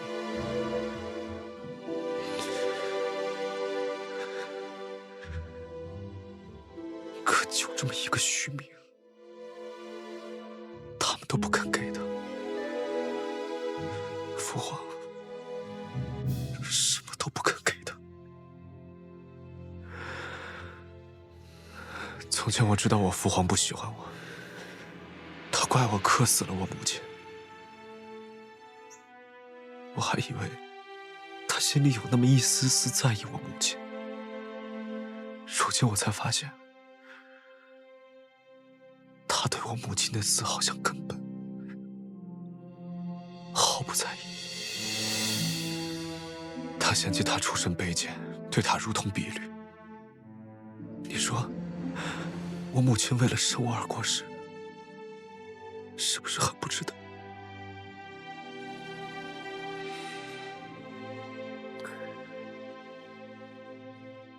我娘为了生我，也吃了不少苦。据说当年她喝过的药渣，都能堆起一座小山。但我娘在世的时候，经常说，她觉得这辈子最值得的事情，就是把我生下来。石七郎，什么恶月生恶子，这都是糊涂人才说出的混账话。你娘辛辛苦苦把你带到人世间，才不想看到你现在这样自怨自艾，而是希望你可以潇洒恣意的活着。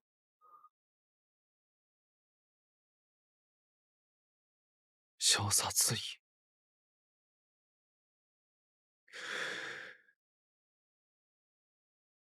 潇洒恣意，人生哪有潇洒恣意啊？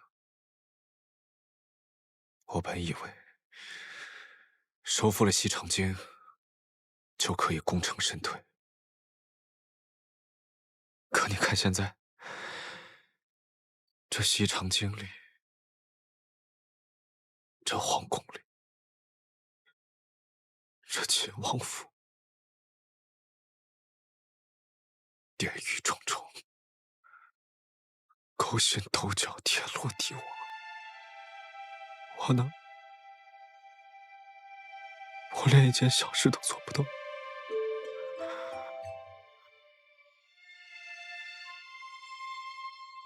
我连替我母亲争一个虚名，我都做不到。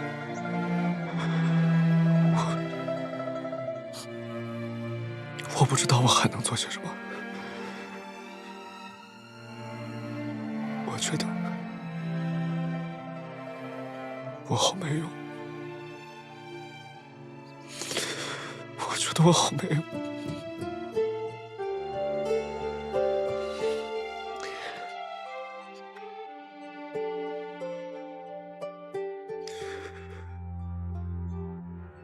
其实我很难过，我心里特别难过。我知道，石七郎。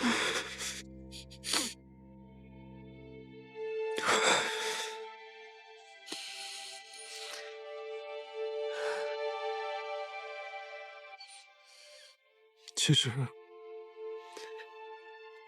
我特别羡慕崔大将军。为什么？因为他可以一直陪着你。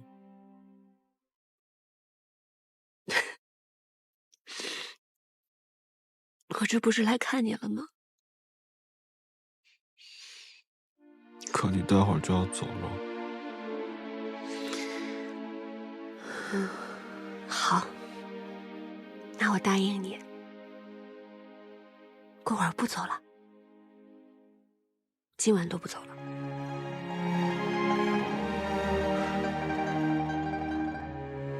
真的吗？真的。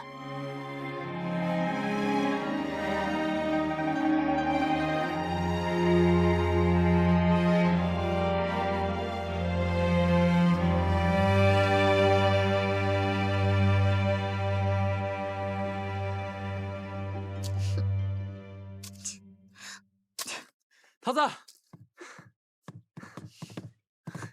这么久没见到我，刚才怎么急匆匆的撇下我一个人就跑了？因为我去给你拿这个了。这是什么？这些都是我为你采集的药材。你看，这是黄芪，然后还有当归，这是白芍，还有这些。这些药材有的是我在药铺买的，有的是我直接上山采完以后自己晾干的。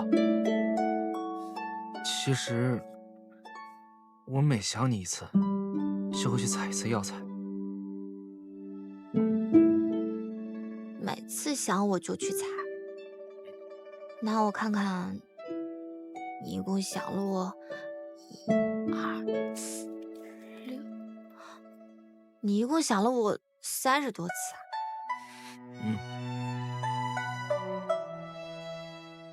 那，你以后要是想我的话，可以来看我嘛，也可以像秦王和校尉那样，给我写信啊。真的吗？当然是真的了。那桃子，你这么长时间有没有想我？那你猜猜喽。我猜，你肯定想过我。你凭什么那么笃定啊？因为如果你不想我的话，你就不会叫我去看你，也不会叫我像17郎一样去给你写信了。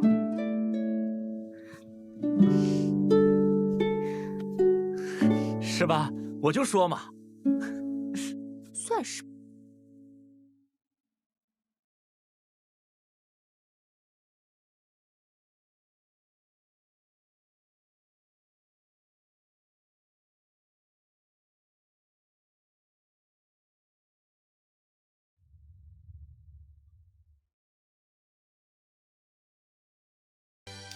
历经千帆也不离散，天地为鉴。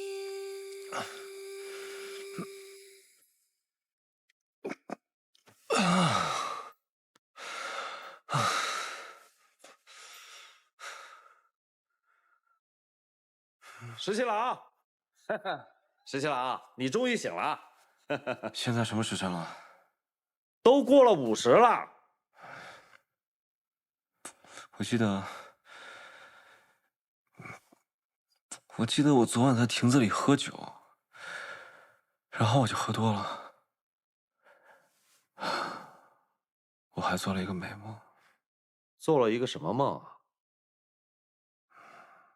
一个特别特别幸福的美梦，就像是真的一样。你一定是梦到何校尉了。哎呀，这哪来的何校尉啊？我看你啊是得了相思病，病入膏肓了。昨天晚上明明是你自己在这儿喝闷酒，我要陪你喝，你还把我赶走了。是。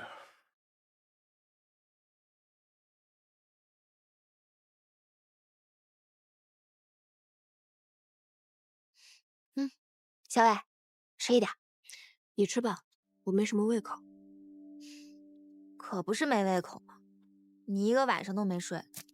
哎，咱们要不要去前面镇子上找个客栈，打尖歇息半日再赶路？不用了，其实昨晚我也打了个盹儿。你说说你，千里迢迢、披星戴月的赶来见秦王殿下，怎么就不多留几日呢？只跟殿下说了那么一会儿话就够啦。我只要看上他一眼，就放心了。要是被旁人发现了，又要生出很多枝节来。只是不知道，他如此伤心，如此内疚，要过多久才能释怀？反正我还是觉得，两个人还是要长长久久的在一起才好。只说那么一会儿话，哪能够啊？我看有些人是想跟他的耳朵长长久久的在一起。校尉，不过你还真别说，我才离开他那么一会儿，我真的就想他了。你呢？你想不想秦王殿下？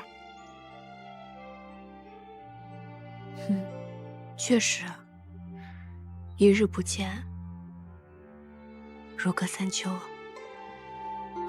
就是嘛。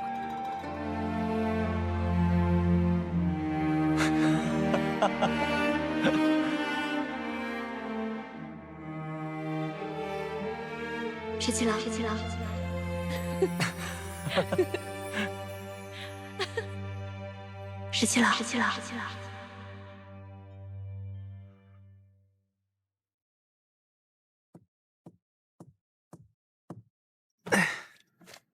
你做什么去了？昨天桃子不是来了吗？他说他想吃干果，所以我早上就买了一些，正准备找人给他送过去呢。昨天桃子来了？对啊，他跟何校尉一起来的。哎，也不知道他现在走到哪儿了，有没有打尖吃饭？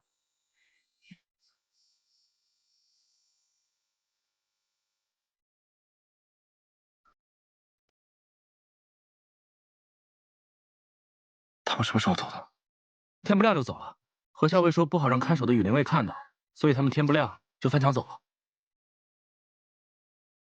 我要去见他。啊？我有好多话要跟他说。哎，十七郎，可是陛下下旨说让你闭门思过，你这样不就抗旨了吗？那又如何？天王老子来了，我也要见他。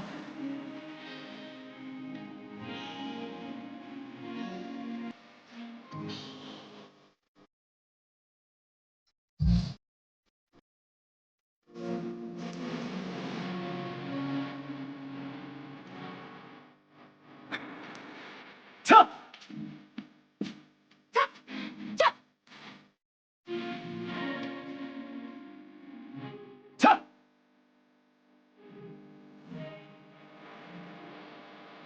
客官，客官请坐。客官，要不要试试我们这里的新茶，清凉润口。好，再来些吃的吧。好。小伟，我们天黑前应该能赶到洛阳。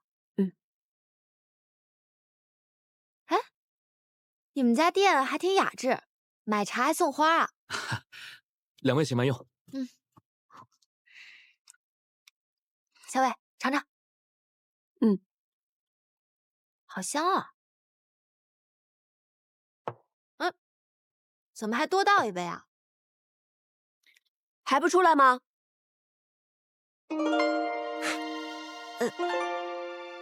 这里好挤啊！哎呀，你怎么来了？就是想来看看你啊。昨天晚上还没看够吗？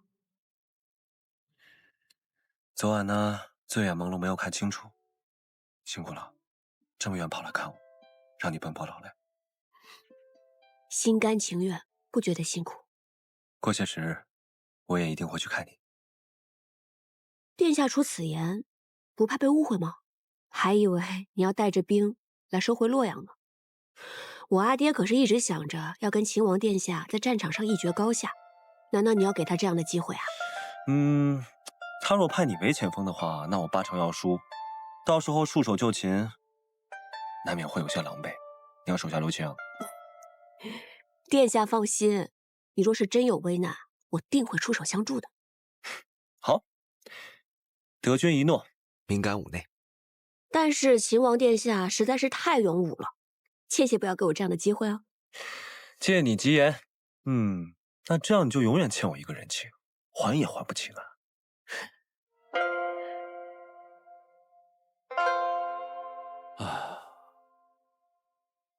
我看李逆啊，这就是以退为进啊。他假惺惺的上书给父皇，说愿封自己的生母为昭仪，但父皇仁厚，不就封他的生母为贤妃了吗？这李逆呢，那是在闭门思过，那就是整天在琢磨着如何重掌镇西军兵权呢。大哥，父皇让你留下来，主持母后的祭典，也就只能让你遥领行军大总管之职，让小裴将军独自领兵去了常州。我们须得提防这条李逆对常州之事指手画脚，甚至是夺了镇西军军权呢。这个你放心，我既然是行军大总管，自然不会给他们机会的。此去常州，我只说是形势危急，我只让裴元带了30%的兵力和粮草先行，他一定会以为后续必定会有大军增援。哼，做梦去吧！裴元不是只听从李逆的驱使吗？如果此战大败，我倒要看看李逆还能不能保得了他。大都督，您刚解毒不久，还是先歇息一下吧。李逆这个人啊，行事老辣，我猜他80%是要在常州拦截我召回的征百越大军。京中传来消息，李逆被免去行军大总管之职，责令闭门思过。大概朝中会用信王、齐王为主帅，派兵南下了。一将无能，累死3军。有梁王这种昏庸无能的小人做君主，竟然软禁李逆，哼，真是自断臂膀。大都督，大都督，派去追踪太孙的人传回消息，太孙似是隐匿在西长京附近的一处村镇。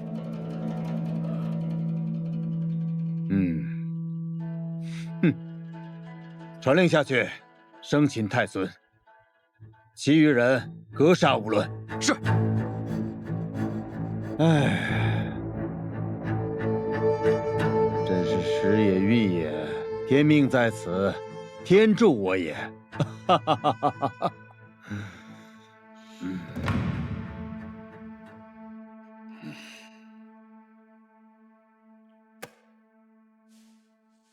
裴元派人送来加急文书，说是征百越大军已经渡过了汉水，直逼常州了，催朝廷给常州补足军粮，又催着朝中派出援兵。父皇，依儿臣之见，所谓征百越大军，远道而归，疲惫不堪，而且长途奔袭路上也没有什么补给，区区几万人而已。而裴元出身武将世家，又带兵多年，不会连眼下都应付不来吧？小裴将军既向朝中求援，若是朝中置之不理的话，只怕裴家会心有想法。二弟，你就是妇人之仁，裴家再厉害，那也是父皇的臣子。如果一味的怀柔，他要什么就给什么，那父皇的威仪何在？只是朝中只拨了30%的军粮，委实不多呀。父皇，从前李逆带兵镇西军，朝廷从来不拨粮草，镇西军一样长驱直入，从劳兰关一路杀至收复两京。如今朝廷再次派遣镇西军，已经拨足了30%的粮草。所谓增派援兵，无非就是想坐吃空饷而已。这些都是军营中不成文的规矩，父皇莫受他们的蒙蔽。你是这次的行军大总管，那以你之见，怎么回复裴元呢？依儿臣之见，朝廷必须下令，命裴元不得推诿，即刻从常州出击，一举歼灭征百越的孙部叛军。不懂还瞎来！说好派给小裴将军镇西军的大部呢，开拔的时候只给了小裴将军30%的兵力和粮草，现如今既不给粮草，也不派援军，竟然还命主动出常州迎敌，这不是让我们镇西军的将士去送死吗？交给桃子。哎，这都什么时候了，你还在这儿给那个何校尉写信啊？朝廷拒绝派援军支援常州，反倒要裴元出击，我又出不了京城。如今之计，唯有请崔家军帮忙支援常州了。好，我这就去。哎，石七郎，你让崔家军去解常州之围，这事儿能行吗？反正我在信里说了，就当是我困在常州了，他总不能见死不救吧？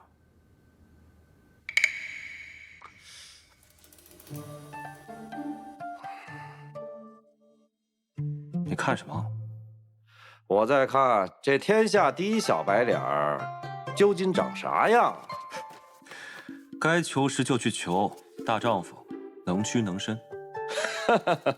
要是能用一封信解常州之围，哎，这软饭吃的真是前无古人后无来者。嘿嘿，不敢当，不敢当啊！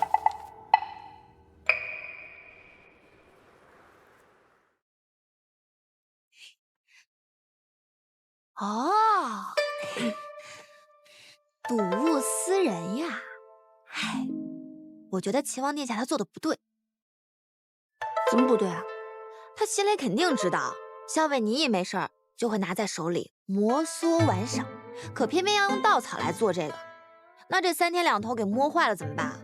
他就应该啊用木头雕刻一个才是，这样才结实。还是谢长儿想的周到，不然他怎么会想到给你做一个哨子？因为怎么弄也弄不坏呀。这么看来，这个秦王确实不可周到。校尉，校尉，怎么说曹操，曹操就到啊？石七郎急信。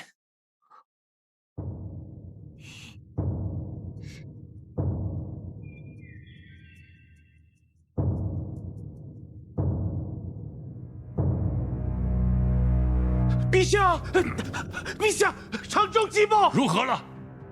小裴将军奉旨出击，苦战2日1夜后，寡不敌众，被孙部叛军围堵。镇西军食不存酒，小裴将军身负重伤。那常州城呢？平凉大将军崔乙带着崔家军赶到，一举歼灭了孙部叛军。小裴将军趁机带着残存的镇西军渡河，扎营在常州100里之外。但是，崔乙带着崔家军进了常州城。什么？崔乙占了常州城？父皇，常州乃是军事要冲，不论是落到孙敬手上，还是落到崔乙手上，对我们都是大大的不利啊！父皇，裴元丢了常州城，此罪当诛啊！大哥，现在不是论罪的时候吧？常州城是被裴元弄丢的，怎么就不能追究了呢？当日，父皇拒绝了小裴将军的求援，裴宪大将军亲自入宫，分说请求父皇增派镇西军主力。但是大哥，你当时说，小裴将军是未战，有意避战。后来3道旨意送到常州，迫他出战。如今常州已失，这个时候如果再定罪于小裴将军的话，只怕裴家会不答应吧？快想想办法！崔乙那个沙胚，上次抢了东都，这次又抢了常州，再这么下去，朕这个皇帝做的还有什么意思？还有什么脸面呢？父皇，儿臣心中倒想保荐一人，若此人能够领兵出征的话，定能收复常州。是谁？臣保荐3弟。不可！李逆正在闭门思过，怎可以带兵呢？3弟自幼能征善战，况且他与孙敬诸部和崔家军都交战过，尚无败绩。况且这满朝文武之中，只有3弟与裴家素来都十分密切。若此时让3弟领兵常州的话，也许能够打消裴家的不满，重振军心。李逆骄逸狂妄，此前种种的悖逆言行，难道就这么算了吗？那此刻还有谁能领兵出征呢？如此危境，难道要大哥亲自出征吗？大哥乃是父皇的嫡长子，就算是父皇首肯，那满朝文武也不可能让大哥以身犯险去领兵啊！哎呀，行了，还是莱儿说的有道理。去传旨，秦王反省慎独，偃其责罚，即刻率军驰援常州。是。